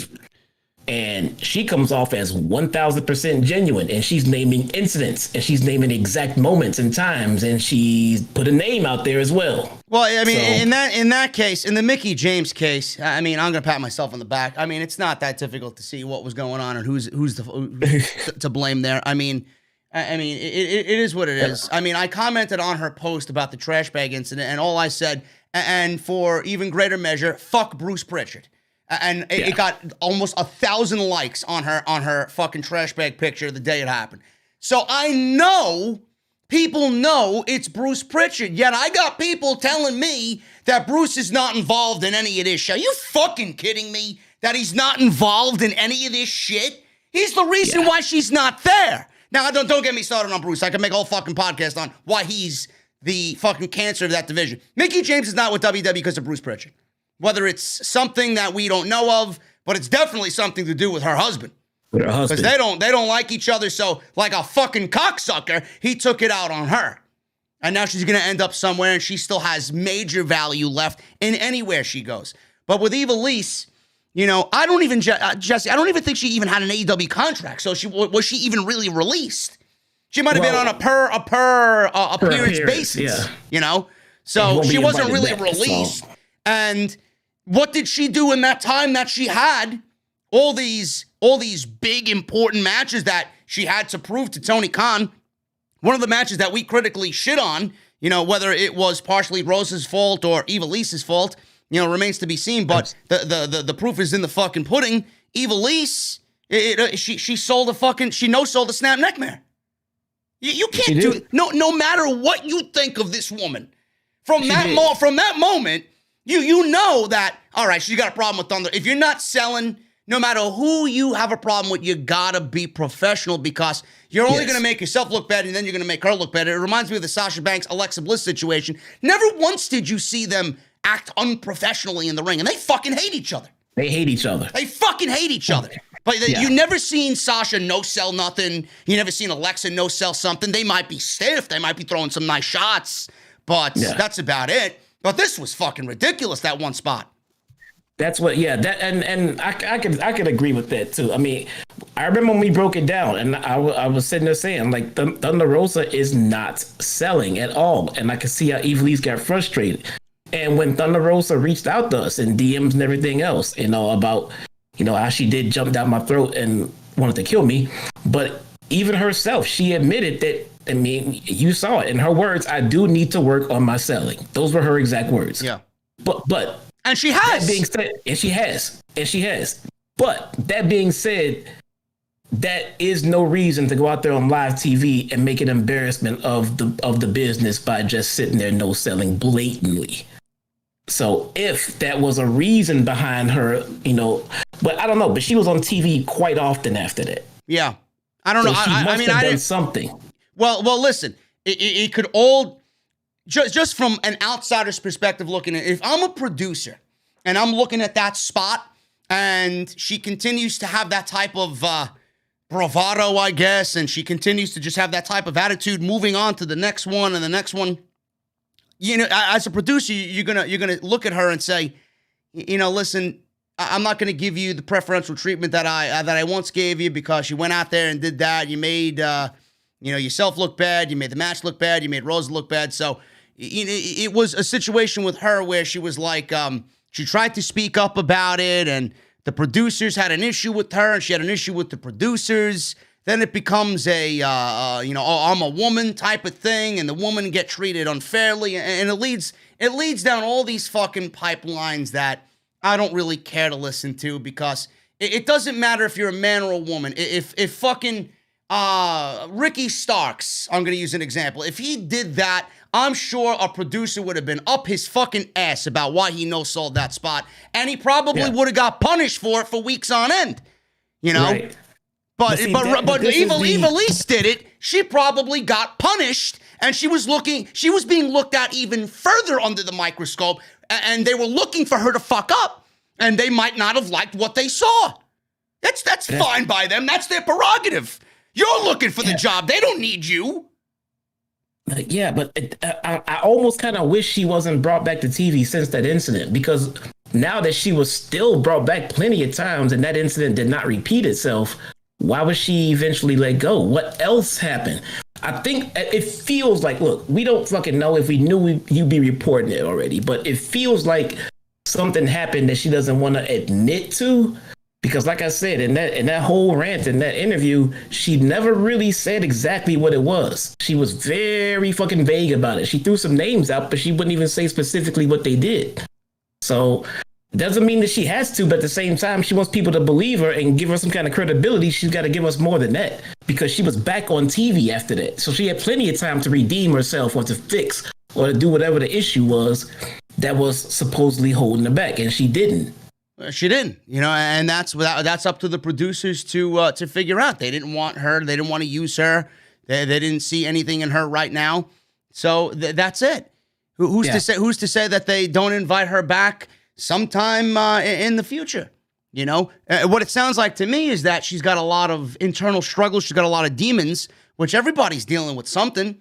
But don't go out there and be the, oh, woe, pity is me, and this is why, a fire and depression and this and that. Go work on yourself. Maybe it's best for you to just get out of the business for a little bit and clear your mind and then reassess what you want to do. Yeah. She's throwing herself into the situation, and it's almost as if she's forcing it, and then she's bringing everybody around her down with her because she feels this way. Yeah, it does feel like she's trying to fish for sympathy, and I'm not saying that's what she's doing. No. I'm saying that it's what it looks like she's doing, and I only say that because she's throwing out all these vague accusations. AEW, and the people backstage and sabotage. You have to be a little bit more specific if you're out there looking for a public perception of you being mistreated. And she didn't really give us anything. Yeah. So. Yeah, it's sad to see. I had big hopes in Evilise. I think she had major potential. She had a great look to her. She had a great presence to her. But, You know, a lot of people are saying that when she joined AEW, don't fuck this up. This may be your last opportunity. And she may have fucked up her last opportunity. I'm not saying that she's not going to end up somewhere if she wants to continue wrestling, but she may have fucked up the one big last opportunity she has in all the 17 years that she's been doing this. Yeah. Thunder Rosa. Look, it's not like we're talking about, Britt Baker or somebody who is definitely an AEW, sweetheart or favorite. I mean, we're talking about somebody who was also on a per appearance deal at the time. I mean, Thunder Rosa had no more credibility than Evil Isis. I mean, all she had to do was go out there and do what she was supposed to do. So her and Thunder Rosa got into it. Okay, it seems that whatever happened backstage, both were forgiven because they were both on TV after that. Yep. Thunder Rosa continues, and now Evil Isis is complaining about Thunder Rosa doing vague things that she won't tell us. So yeah, but Thunder Rosa has absolutely never gone on a public platform, social media, anything, and has been negative, bad-mouthed anybody. All you hear emanating from that woman is 1,000% professionalism. She's a major advocate for women's wrestling. She's running her own promotion that are giving women in this industry a shot to make it and giving them an opportunity. You never hear anything bad about her, and she's never bad-mouthed anybody, ever. So it's like, in this situation, who are you going to side with? Are you going to side with Thunder Rosa where she's come off, and I honestly think legitimately she's a fucking angel, or Evil Isis, where she's bad-mouthing everybody, and then she's trying, I'm not saying, and Jesse's not saying that she's doing this, but she's like fishing for sympathy because of what happened. Who are you going to side with? The way she's putting the story out there, it looks like it's fishing for simp. Look, after the match, I could see the unprofessionalism in both of them. Yes, absolutely. I mean, they're both Spanish, so it's like, imagine that, dude. A fucking Spanish volcanic eruption from both of them, man. Yeah, one's Mexican, right? And then one's Puerto Rican. Jesus Christ, man. Nobody wants to be around that. And that's what we did. We say and we criticized them for both of them being unprofessional. And then we waited to see what they were going to do going forward. And Thunder Rosa came out and continued to put on fantastic fucking matches. Yep. Evil Isis was pretty much on dark, but she was still putting on fantastic matches. So it seems like something else happened after that incident that we probably don't know about because she's not telling it. Nobody else is spilling it. And as we can see from the secrets that AEW has kept, like the Brody Lee illness, if they don't want it getting out, it ain't getting out. No. It ain't getting out. No. Just as plain and fucking simple as that. Listen, we still, even after release, Evil Isis still is not telling us what it is. Listen. So we don't know. We can sit here and talk about this all we want and make our opinions known about it. We don't know shit. This is just discussion. But I will say this, we will not mention this or take sides. We're just bringing all the bullet points to the table. We're not taking sides, and we shouldn't take sides until we hear Thunder Rosa's side of the story one day, which is probably not going to be any day soon because there's bigger and better things coming for that woman. And she's not going to, settle into this negativity when she's only on the rise. Nobody should really take sides here until Thunder Rosa is able to tell her side of the story, because right now it seems like it's a one-sided thing. Evil Isis is out, and she's making up these accusations, which we don't know or if they're true or not. And Thunder Rosa's been largely silent for the right reason. Working. I mean, Thunder Rosa's telling her story by just coming to work. Yep. So it's gonna be one of those things that's gonna be wait and see, guys. So that is the latest on Evil Isis. She's not with AEW anymore. And if anything happens where she shows up somewhere, I'm sure everybody will know where she goes. We got The Factory, QT Marshall, Nick Comoroto, and Aaron Solow with Anthony Ogogo. Anthony One Punch Ogogo, One Move Ogogo. They defeated the Nightmare Family, Dustin Rhodes, Billy Gunn, and Lee Johnson. Listen, Jesse, correct me if I'm wrong, Lee Johnson, right? The guy that you said was a scrub and a bum and that he should be kicked out of the Nightmare Family is what you last told me, correct? You guys are going to get me benched by Lee fucking Johnson, man. I could have swore you said he was the worst student under Cody Rhodes. Nope. Clip it. Haha. Can't. There's nothing wrong with Lee Johnson. They're actually booking him a little bit better now. Somebody's got to backtrack and find that for me, man. I know that was sad. Even though he seems to be on the lower end of this faction, I mean, they're so I can't be mad at that. They're doing something with him. Yeah, listen, I'm not. I like this. I mean, it's not of the utmost importance. Takes Cody Rhodes out of a star spotlight moment on the show, right? He's not really doing much of anything. He's waiting for Brandy to give birth, so he's off TV for the time being, right? But we got Anthony Ogogo here, Nick Comoroto, and Aaron Solow. These are the guys that I'm really keeping an eye on. What'd you think of Nick Comoroto tonight? What'd you think of Aaron Solow, who's no longer Mr. Bailey?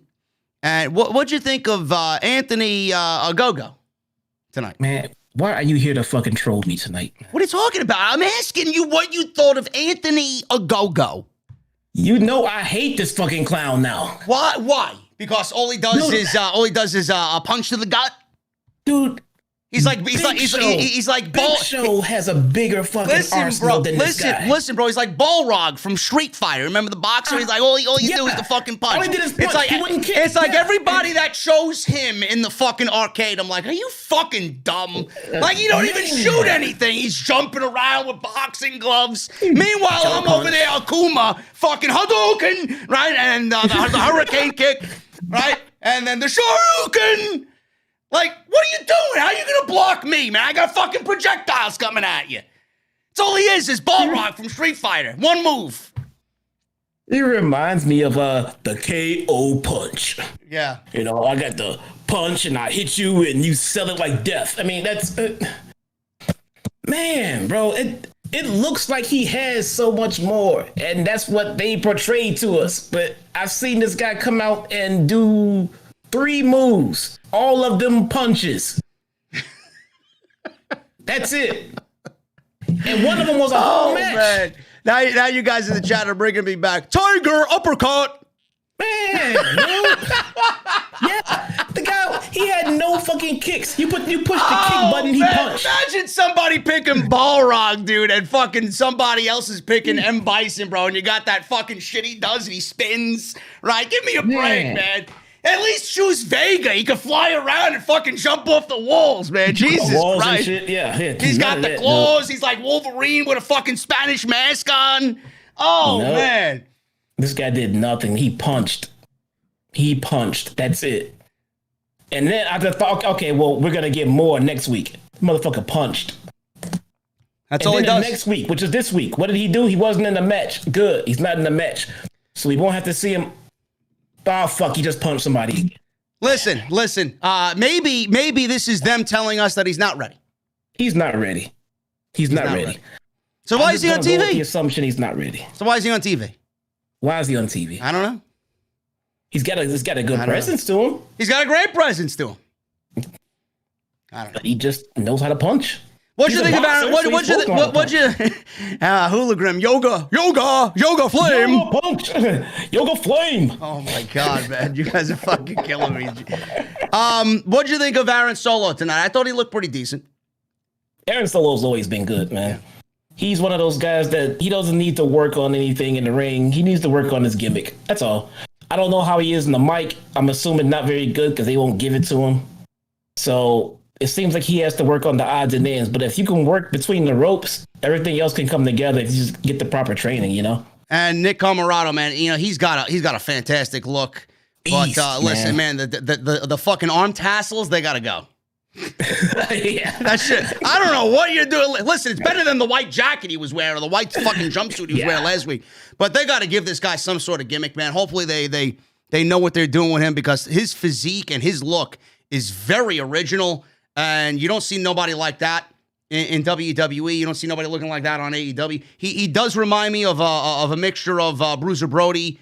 Brody Lee, that type of look. Brody Lee when he was in the Wyatt family as Luke Harper. He's got that look. He's got that vibe. He's got that big man presence. They need to really they need to really tap into that, man. And Eugene. He looks like fucking Eugene. Who? Hey, I fucking love Eugene, man. Eugene. Yeah. Eugene. Eugene. Hey, Eugene was cool. Charlotte. Charlotte is pretty. No. Sorry. Eugene was like he kind of looks like Eugene, but he's a killer. I like him. I would love to see him and a Go-Go in a good tag team. If a Go-Go can throw 2 punches, huh? Oh wow! Well, if he could throw 2 punches, come on. Wow, we'll man! See. If he could throw 2 punches, holy shit! We'll see. You know. I'm over. You're talking about fucking Anthony Onogo over here, and I'm wondering how anybody found success using Balrog and Zangief in Street Fighter. I tell you, man, there was some fucking beasts who used Zangief, man, and fucking. He hit you with that spinning pile drive. Forget about it. You lost like 75% of your health. I did get some wins with Balrog because his moveset is the charge back. Yeah, he's got the roll. So it's not like the other guys where you do the roll and you got to go into him. With the charge back, you can back off, and wait for them to do something stupid, and then do the move, and the move takes you forward. So you just keep knocking them out. But I played way too much Street Fighter as a kid. Yeah, me too. I was more I was more of a Street Fighter guy than Mortal Kombat. But listen, we can make a whole fucking podcast on who we loved in Street Fighter and all that shit. But we got this match happening here. Lee Johnson got the tag. This was after a commercial break. He got the hot tag. Dustin hit a power slam. Reached Johnson for the tag. Johnson ran wild on everybody. You know Lee Johnson, the guy that you said sucked, Jesse, right? You know Lee Johnson. He did pretty well tonight. Hey, let's talk about the Joshis. Who? Never mind. Right. Johnson ran wild on everybody. Back elbow into a neck breaker, followed by a kip up. It was just Johnson and Solow in the ring. Johnson did a blue thunder bomb for 2. Johnson caught Solow and Comoroto. Corkscrew dive. And then the referee, again, was distracted. Something that AEW officials do very well. They get distracted. Anthony Onogo killed Johnson and Gunn with gut punches. The punch was enough for Marshall to pin Johnson for the win. After the match, Comoroto attacked Dustin with a cowbell. Seems to be insinuating something there. Maybe we get a cowbell match or something along the lines. The Factory walked to the back, but Marshall decided to taunt some more from a distance where he was attacked by the Gun Club. Factory ran back out, brawled with the Gun Club as Marshall walked back to the Nightmare Express bus. And in the door of the bus was Cody Rhodes. And Marshall tried to escape on top of the bus. He was cornered by Cody, who took him down and applied a figure 4. Marshall frantically tapped as the segment came to a close. So there we got the match booked next week. We got Cody Rhodes versus QT Marshall. I'm assuming, Jesse, that Cody Rhodes is going to win with the figure 4 next week. You know, it's funny, but I was about 10, 15 minutes before we saw Cody. I said to myself, like, where the fuck has Cody been? Yeah. Then I said, like, oh, maybe he's just done until Brandy pops. Yeah. And then when they started heading back to the bus, I'm like, I bet he's on that fucking bus. Yeah. Yep. Yeah, Cody needs to come back, and he needs to go back to his original theme, not the Snoop Dogg theme. I think that show has ended, if I'm not mistaken. So no reason. Well, it's on hiatus. The show's on hiatus? It must be. They didn't cancel it. Oh, well, the season might have been over. Yeah. Let's go back to his regular theme song. I don't want to hear Snoop on AEW, and neither does WWE, but that's a different story. Yeah, they had attitudes about it. Yeah, but the imaginary war was what Triple H said, right? Yeah, you're pissed off at Snoop Dogg, and he even admitted it. To Peter Rosenberg, of all fucking people. Yes, imaginary war, Paul. Thank you. Thank you for bullshitting me, bro. You're not going to get it past me, man. Darby Allen, number 10. This was a very good match. This is probably the best match that number 10 has ever been a part of. This was a nice spotlight for number 10. So we got Darby Allin retaining the TNT Championship. We got a commercial break. I'm going to pick it up after the break because I want to get into the super chats. Darby's been on a hot streak as of late. 10 press slammed Allin to the mat. And he hit a power bomb as well. Allin came back with a stunner, applied a Fujiwara armbar. 10 tried to escape. Allin rolled through and reapplied the armbar, forcing 10 to reach the ropes. They spilled to the floor where number 10 regained control, sending Allin into the barricade. Allin hopped up on the top rope, dove onto 10 and Allin Angels with a flipping senton. Sting and the Dark Order faced off as the two competitors here recovered with the official distracted. Ethan Page attacked Allin, sending him into the ring post. Number 10 was he was a little taken aback here. He didn't know what to do, but the Dark Order told him to continue. So he didn't want to really take advantage of Darby. He wanted to be the good sport. Apparently, Brody's name was mentioned here. He was mentioned as being a Brody protege, number 10. So he wanted to do it right, obviously. So he landed a wheelbarrow German for a 2. Allin came back by tearing at the mask, but number 10 caught Allin on a coffin drop attempt, turning it into a full Nelson. Allin then rebounded off the ropes, cradling number 10 for a upset victory out of nowhere here after he was pretty much on his way to losing, but he came back out of nowhere with the surprise pinfall victory. After the match, Ethan Page distracted Sting. Allin allowing Scorpio Sky to attack in a black hoodie. Sky was going after Allen's leg. Lance Archer ran out to make the save as Dynamite came to a close. That was pretty much it. Jesse, what did you think of number 10 tonight? I thought he looked very good. I don't know where the gimmick leads him later on in his career. Hopefully, he develops some identity away from the Dark Order. I see him getting very good as the weeks go on, but Darby Allen may be one of the hottest wrestlers in the business right now, man. He's defending that title. There was a point where he didn't really defend it at all, and now he's been in back-to-back main events. That title's been in the main event more than anything on their show, and it's good to see. And with him going into Double or Nothing, I don't know where it leads. We got Ethan Page involved. We got Scorpio Sky involved. We got Lance Archer involved. Where the fuck is this thing going? It seems like they don't know, right? We thought it was Lance Archer. They haven't committed one way or another to it. We thought it was Lance Archer. What I think we get out of this is Ethan Page and Scorpio Sky versus Darby Allin and Lance Archer. Once they take care of these two geeks, then I think Archer's going to focus his attention to Darby. Listen, I helped you here. Now I'm getting what I want. That's where I think we're going with this. It could be. This, by the way, I don't think it could be said enough. This match was fucking fantastic. Yeah, the match was very good. The match was fucking great. I love how much they mentioned Brody here tonight. Yeah. I don't like how they mention it so much to the. I mean, look, they can mention it before every match from here going forward, and I'm not gonna complain. I don't like how they mentioned it so much before 10's losing effort, and they knew he wasn't gonna win. You know, I mean, mention it, sure, but he all but came out and was like, "I dedicate this." You know, I mean, now I'm just like, okay, now if he loses, he kind of lost in the vein of, you know, Brody. I mean, why would you do that? Just do the match. Yeah. Just do the match. I mean, you keep mentioning Brody Lee. You put it in the main event spot. I'm like, is Darby going to lose? And maybe that's why they did it, to give you that maybe this could happen type feel. But it didn't, which is fine. But why mention Brody so much, though? I don't know. I don't know what they're doing with the Dark Order. The TNT title seems to be in a good place right now. I see a lot of people mentioning Miedo.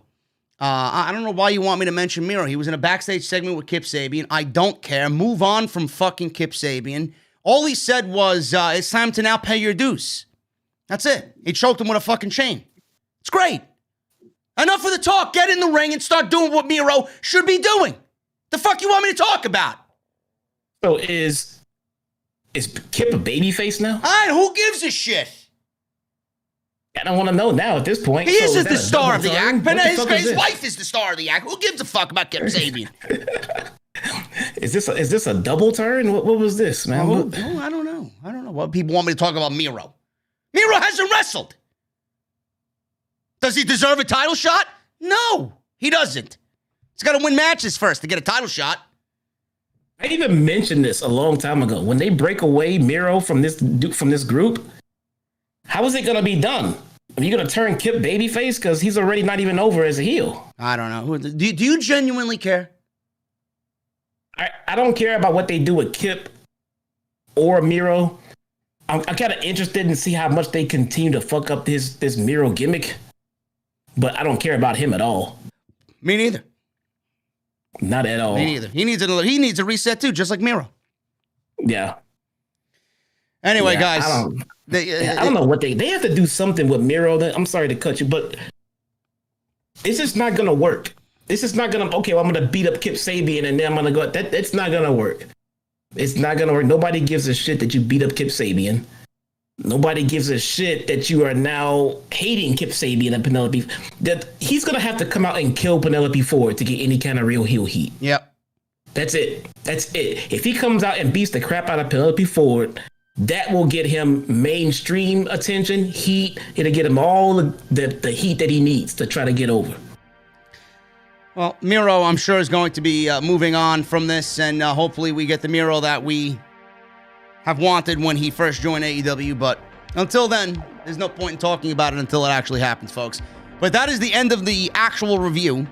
I appreciate you guys hanging out with us tonight. Remember, hit that thumbs up if you enjoyed anything here tonight. We are looking for 750 likes on the live stream. If you guys can do that, we got 592 right now.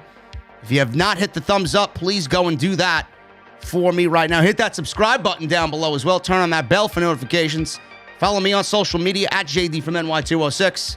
And if you guys want your beer koozie, man, there's only about 25 left. Make sure you guys get in line for the beer koozie. The grand opening of the OTS venue happened this week, and we're doing some beer koozies, man, with the Off the Script logo in white. All you got to do is super chat $15 or more, and you guys will get yourself a beer koozie. Then you will email me at JDfromNY206 at yahoo.com, and then leave me your full name and mailing address, and Hoop Media, my #1 PR individual, will take care of all of the mailing situations for you guys. Let's read these super chats, man. Let's get into it. Of course, YouTube doesn't have my super chats up. Why would they? They make everything difficult. Did you guys know that I got banned one day on Twitch last night? I went live on Twitch for some Call of Duty after the NXT review. We had 140 people or so watching.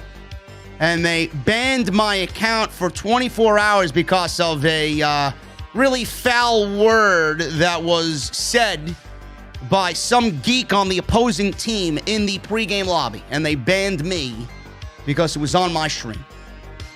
What? Yep. So hopefully I'll get that back by tonight, actually, after the stream is over. Fucking sucks, man. But here you go, super chats. Captain Solow. $5. Wait. Was it Hooligram or was it Raging Gaming Girl? No. It was somebody on the other team, not my team. Oh, okay. Yeah. Captain Solow, $5 super chat. Hey, JD, if you were a pro wrestler, what would your entrance theme be? Destroy Everything by Hatebreed or Power Shifter by Fear Factory? Go look those two songs up. And out of three wrestlers... I get you as for the Breed Mode entrance song. Yeah, sure. Yeah. And out of these three wrestlers, CM Punk, Bret Hart, or HBK, who's your favorite? HBK. Thank you, Captain Solow. Deshaun Turner with a $2.99 super chat. We're getting a 1.6 after Blood and Guts, man. I think so, bro. I think AEW is going to do in the 1.4 to 1.6 range for sure. Either way you look at it, they'll probably be as close to Monday Night Raw as ever before. Tonight's show went up against a presidential speech, by the way, so that's gonna affect the ratings. All right, we'll see. Scooter the U-Smith with a $10 super chat. Maybe I just feel this way, but Gallows and Anderson just seem like they're out there, or they're there, but what have they done? They feel like when they were with AJ Styles, just there because they are friends. That's what they do, bro. Yeah. That's what they do. They ride the coattails of their more famous friends. Nepotism. There you go. There you go. Thank you for the $10 super chat, man. Munchie Time with a $9.99 super chat. Good show tonight. The Inner Circle and Pinnacle parlay was awesome to watch. I'm excited for Blood and Guts next week. I sent the email, and I can't wait to get the Off the Script koozie. Cheers, JD and Jesse. Munchie Time, I got you, bro. Hoop Media's got you, man. Thank you for the $9.99. PMAC, $10 super chat. I am wrong for this. Me and my wife were watching Falcon and the Winter Soldier, and JLD made a cameo and said, "It's Elaine." She said, "Who?" I said, Seinfeld. She said, what's Seinfeld? I said, get the hell out of the house. Yeah, really.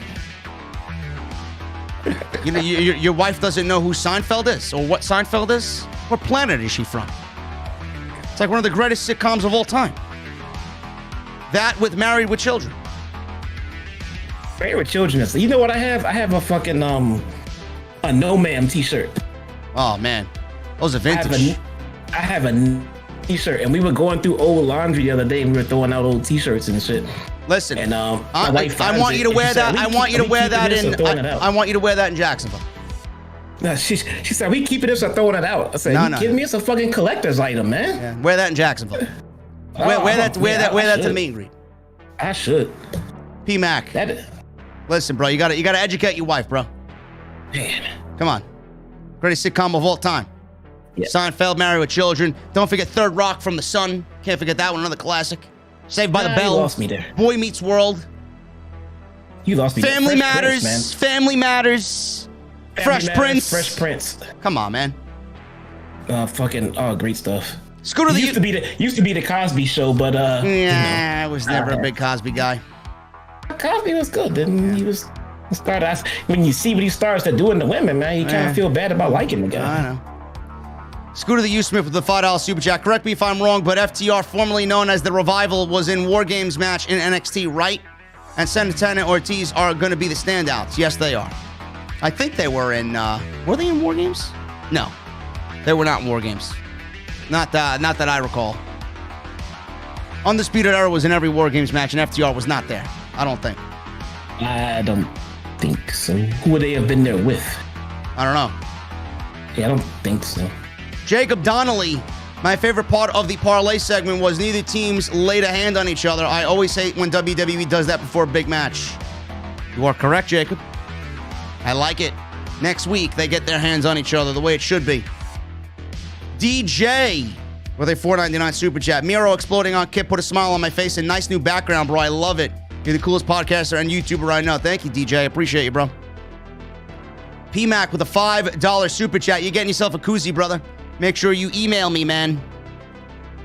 JDfromNY206 at yahoo.com. Send me your full name and address, and I'll have Hoot Media take care of that.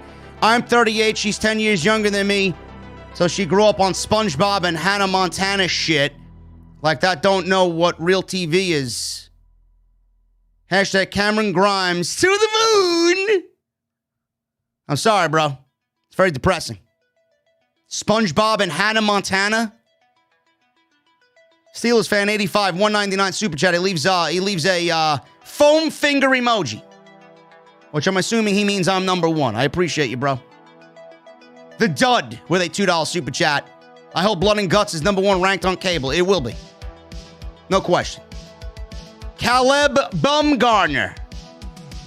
You're getting yourself a koozie, brother. Email me. JD, been watching you for a while, and it's amazing how much you've grown. I love the new layout, and can I get some peanut butter whiskey from Jesse? Yes, you can. Jesse, get on that. You got a fresh bottle, too, man. Pour yourself one, too. Come on over. I'll pour you a bottle. I'll be sure to piss in it personally. Oh, Jesus Christ. Scooter the U Smith, $2 super chat. Jesse's looking like E40 tonight. LOL, just joking, bro. I saw the E40 comments, and I gotta agree with all of them. I do look like fucking E. I didn't even realize it until I saw that comment. I can't even deny that I do look like E40 right now. Steelers fan with a $10 super chat. Hey, JD and Jesse, thanks for the AEW Dynamite post show, and thank you, JD, for the off the script koozie. I'm looking for it in the mail, and don't piss off Jesse. JD Soldier for life. Thank you, Steelers fan. It will be mailed out this week, bro. Be patient. Cesar Rodriguez, $19.99 super chat. Email me, bro. You got yourself a koozie. Nice to see you again. It's been a while. Also, how about the Red Sox handling DeGrom tonight? Fuck the Mets. Ooh, DeGrom got handled tonight? Oh, yeah. Let me see. Now that you mentioned that, bro, let me see what the Braves are doing. I know they played the Cubs tonight. The Braves beat the Cubs 10-0. And they beat the Cubs yesterday 5-0. And the Cubs have only managed 7 hits in these 2 games. Meanwhile, the Braves have managed 28. The Bats are alive. Yeah. Let me see the standings. What are we looking at? Oh, the Braves are on top. Braves and Philly are on top with the Washington Nationals at a lowly 9-12. What happened to the Red Sox? Let me see. What's the score of the Boston game? 1-0. I'm not really sure that constitutes as handling, bro, but handling in a different way. Handling usually means that they fucking shit on them completely, but I guess 1-0 can be constituted as a handling. How many hits did the Mets have? 2. Hey, listen, man, DeGrom is 2-2 with a 0.51 ERA. I think he'll be fine. You're fine. Darnell Stewart with a $5 super chat. They beat Page in order to keep him not permanent in number 1, but they beat him down pre-match to protect him. If Page is number 1, he fights Kenny too soon. Thank you, Darnell. I'm glad you have a brain, bro. Steelers fan with a $3 super chat. He leaves a thumbs up emoji. And then he leaves a $5 super chat and leaves a Fox emoji. And then he does another $2 super chat and says, at Jesse, stay safe and blessed as always. Number 1. Waste. Hurley Jones with a $5 super chat. Hey, JD and Jesse, number 1 podcast on YouTube, hands down. Maybe in the IWC. In the world, probably not. But in the IWC, there's nobody better. Nobody. Munchie Time with a $9.99 super chat. Shout out to the work the mods are doing tonight. First round is on me. Cheers. Munchie Time, thank you, brother. Yes, the trolls have exposed themselves as virgins, man. They sit here for 2 hours with multiple, and I mean multiple names. These people have an endless list of names that they have signed up for on YouTube with various emails to sit here and troll me, thinking that it's going to get to me. But in reality, Jesse doesn't give a fuck.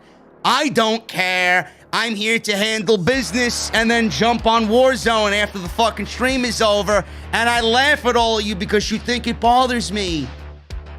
Blow me. It's kind of comical. It is comical. I find it funny. Yeah. Please show up in Jacksonville when Jesse and I are at a fucking pub somewhere doing a meet and greet and do that shit, man. You'll be handled in fucking seconds. Please. Please. People around me, you won't know what fucking punch is coming from what direction, man. Please, do something. Cool Jags with a $1.99 super chat. I sent you another email about the koozie. Got you, bro. Hoop Media's got it. Everybody, calm down. Hoop Media is gonna handle it. This is Hoop Media's job. Okay? Hoop Media's overrated. Listen, bro. Hoop Media's gonna listen to this, man. Hoop Media's sleeping right now. Okay? They're gonna find this. They're gonna listen to this, and then they're gonna find this comment, and then they're gonna complain to me. Overrated hoot. Just saying. Mr. Cake with a $2 super chat. I think Paige doesn't get Kenny till fans are back. I hope so. I hope so. Screw to the U Smith $5 super chat. Also, with the Good Brothers, it sucks they lost the tag team titles while they had the Bucks having the AEW tag team titles, and Omega has the Impact and AEW titles. Yes, they are the odd guys out. I was surprised that Finjuice actually retained the titles on Impact. Rebellion on Sunday. Issa said she'll take you up on your fucking fight, bro. So. Oh yeah, is Issa going to Jacksonville? She said she'll let me know. Yeah. Listen, man, you don't want to fuck with Issa, man. Issa, listen. She'll claw your fucking eyes out, man, and then she'll take a beer bottle and smash your skull in. Me? Hey, you the one looking for fights, man. I'm fighting on Issa. Listen, I'm not looking for fights. I'm just giving people the warning that if they want something to go down, that try it.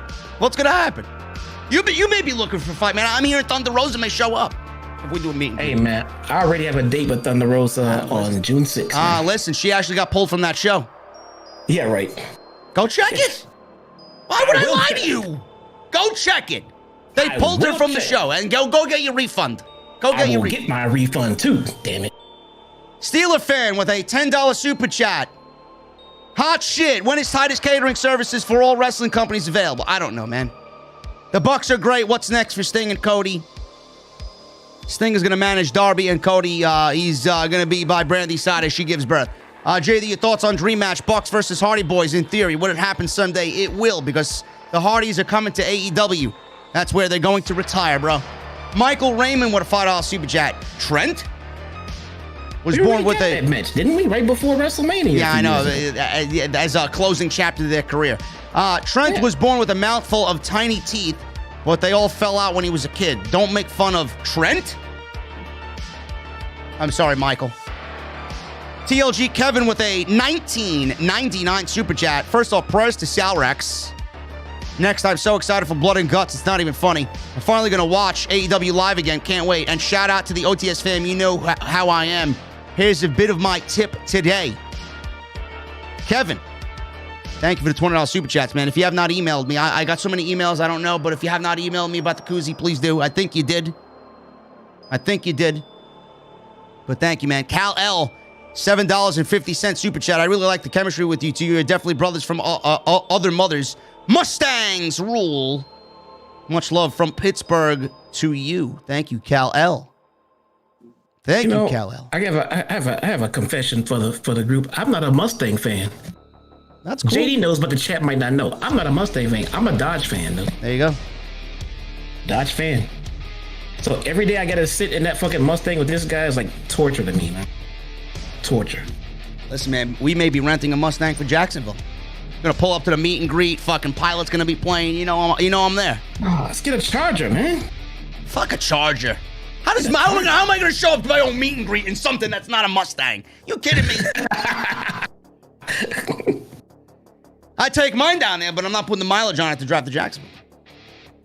Oh man. No. Oh God, you are fucking serious? Yes, I am serious. I just found this out, like literally tonight. I was looking at shit. I seen it on social media. What the fuck, man? Get your money back. Get your money back. Rick O'Shea with a $4.99 super chat. Kyle O'Reilly and Hunter trying to swagger Jack OC. It said next Dexter Loomis will be just Dexter. Well, then they have a copyright thing going on because I think that is a nationally televised show, isn't it? What's that? Dexter? Yeah, yeah, but his name wasn't Dexter Loomis, and you can't take credibility for any serial killer named Dexter. Nope. So, no. Nothing they can do about it. Coiled Phoenix with a $10 super chat. Hey there, JD and Jesse. I have a question for you both. After Blood and Guts are over, what do you want to see happen, or would you like to see happen in AEW moving forward?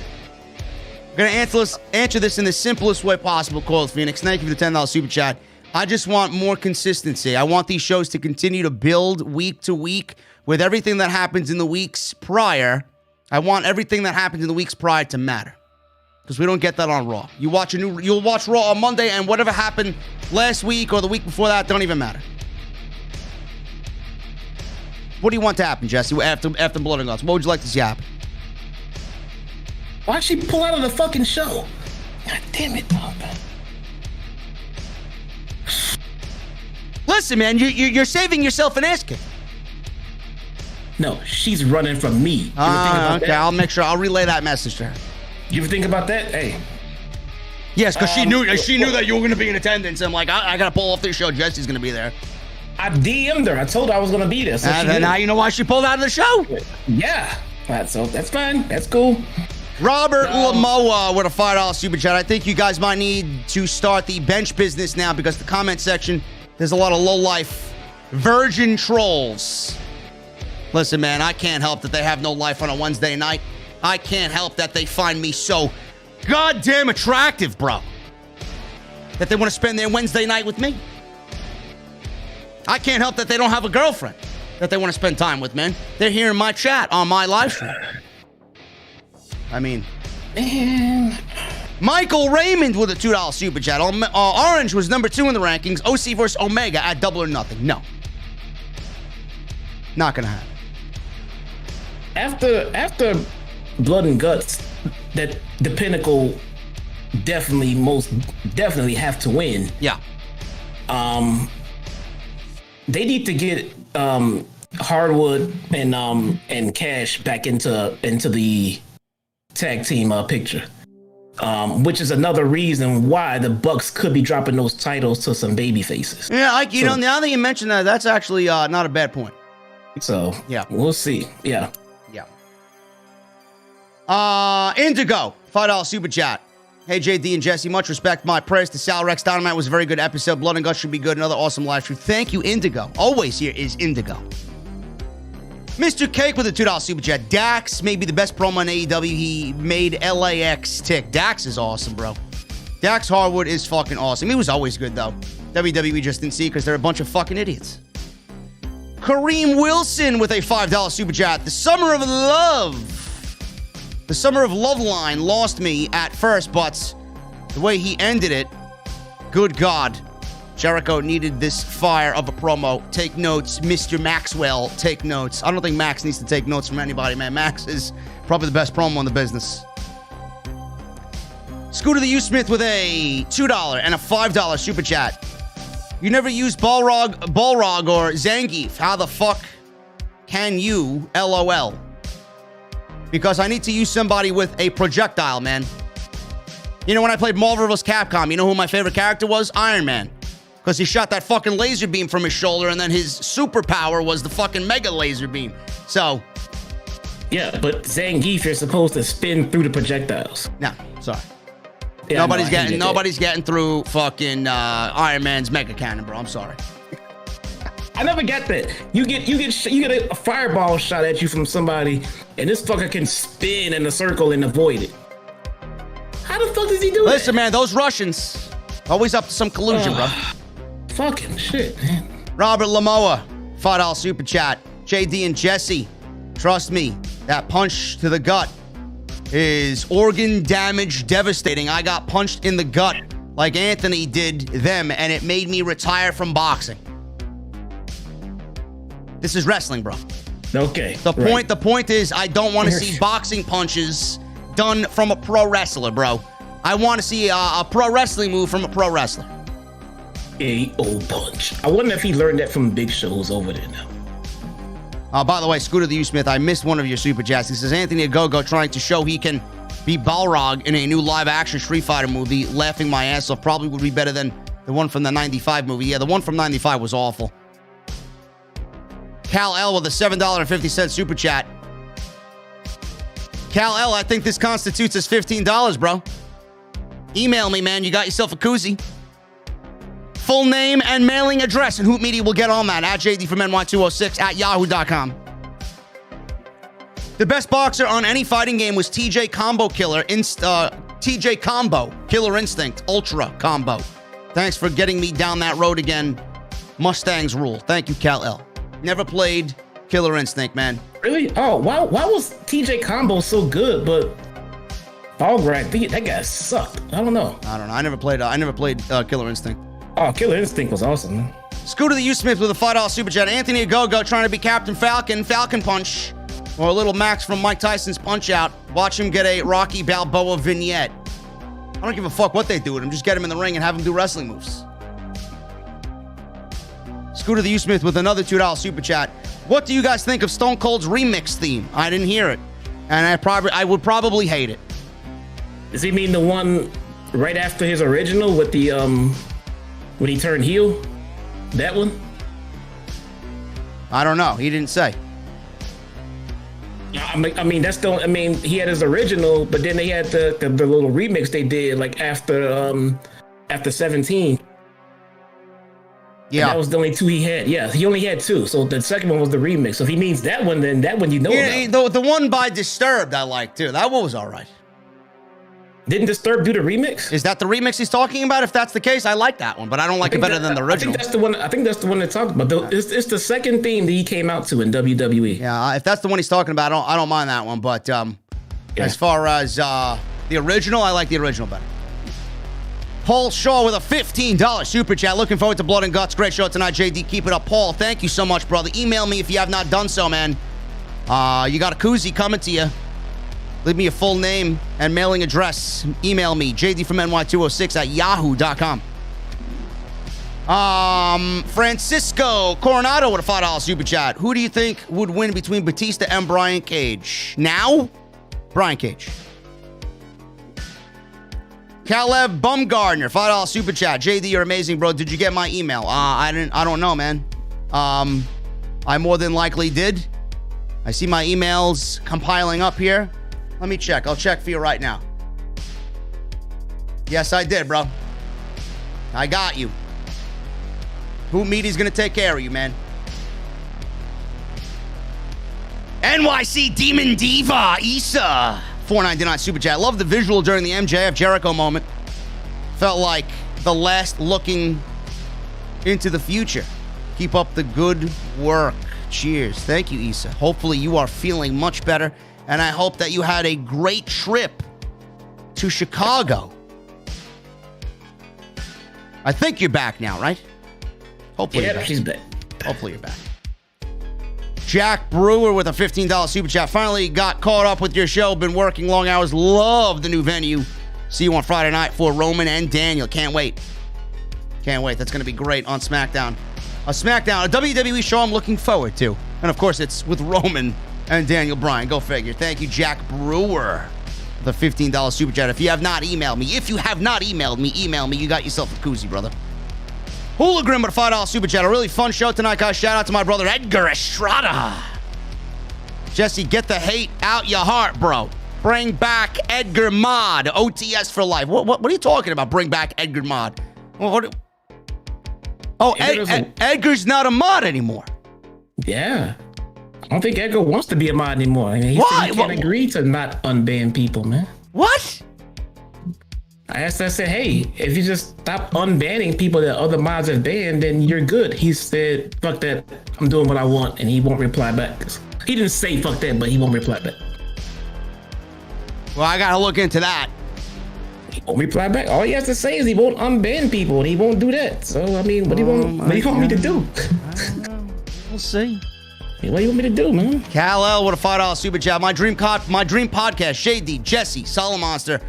Love you, Jesse, but F Dodge, bro. Mustang effing rules. Oh, come on. He said effing rules. That tells me everything I need to know about you. I'd love to work with Solid Monster on a podcast at any time, really. I mean, I work with him at Hog, but he's like me, man. We're better solo. He's the solo monster for a reason. And I get why he doesn't work with anybody, because it's difficult. It's difficult to really work with people in the community, man. It's difficult to trust people. You got your own thing going on, then you got to get somebody else involved. But I love Jason either way, man. But I would love to work with him eventually, man. Maybe a convention or something. Who knows? Francisco Coronado, $5 super chat. Maybe they trained with Randy Orton to block fireballs. What? I don't know. No more fireballs, no more magic in pro wrestling, please. Scooter the U-Smith with a $15 super chat. I like both Mustang and Dodge, but have a Mustang GT 500. Hellcats and Demons are better than all Mustangs except the Roush GT 500 and Cobras. Dodge are better looking though, but in race the Mustang gets it done. It's a Roush, asshole. It's a Roush, whatever. It's a Roush. Whatever. Just saying. And yeah, you put fucking $15,000 in fucking mods under there. Yeah, it better be fucking faster. Francisco Coronado, $5 super chat. JD versus Edgar at Blood and Guts. Is that booked? Maybe I'll reach out to Tony Khan.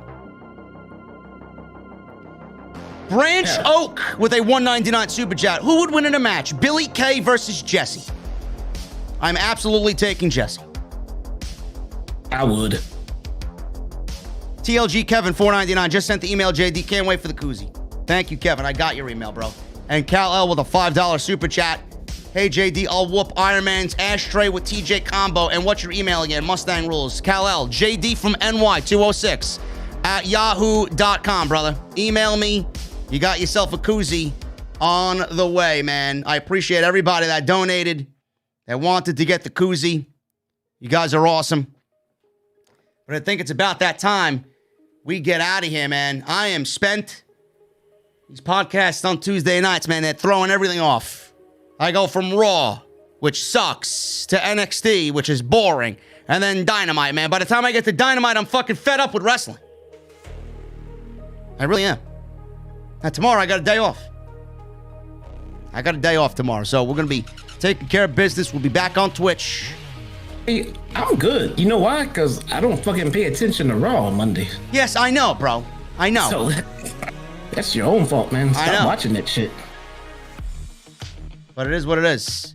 Thank you guys for everything. Thank you for the super chats. Thank you for following and subscribing.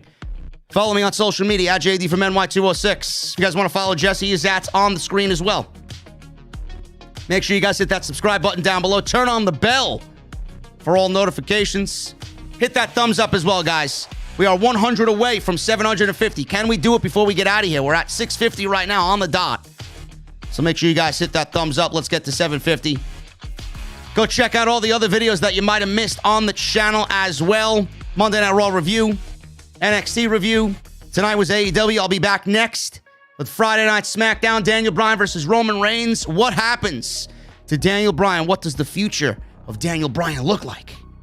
Will he win the Universal Championship? My sources say no. Roman Reigns is the tribal chief for a reason. Maybe we'll see Jimmy Uso. Wouldn't that be something? Maybe we'll see Jimmy Uso, or maybe Edge fucks him over. I don't know. We get the Usos back together in a tag division. What the fuck do I know? What tag division? What do I know? He's he's cleared, right? Yep. Okay. I know. All right. And like I said, guys, as always, subscribe, hit the thumbs up, and make sure you support the live stream tonight. And again, thank you to everybody. Also, shout out to Dr. Squatch, drsquatch.com. Use code SCRIPT at checkout for 20% off. Guys, it's about that time. Jesse and I are getting in the Mustang. Windows are down. We got our cold beverages with our off-the-script koozies. What you guys are going to do is leave me those guitar emojis in the chat. And that music, I want it on max. Thoughts, prayers, and love go out to Sal Rex. I'll see you guys on Friday for Friday Night SmackDown. Roman Reigns versus Daniel Bryan. See you guys then.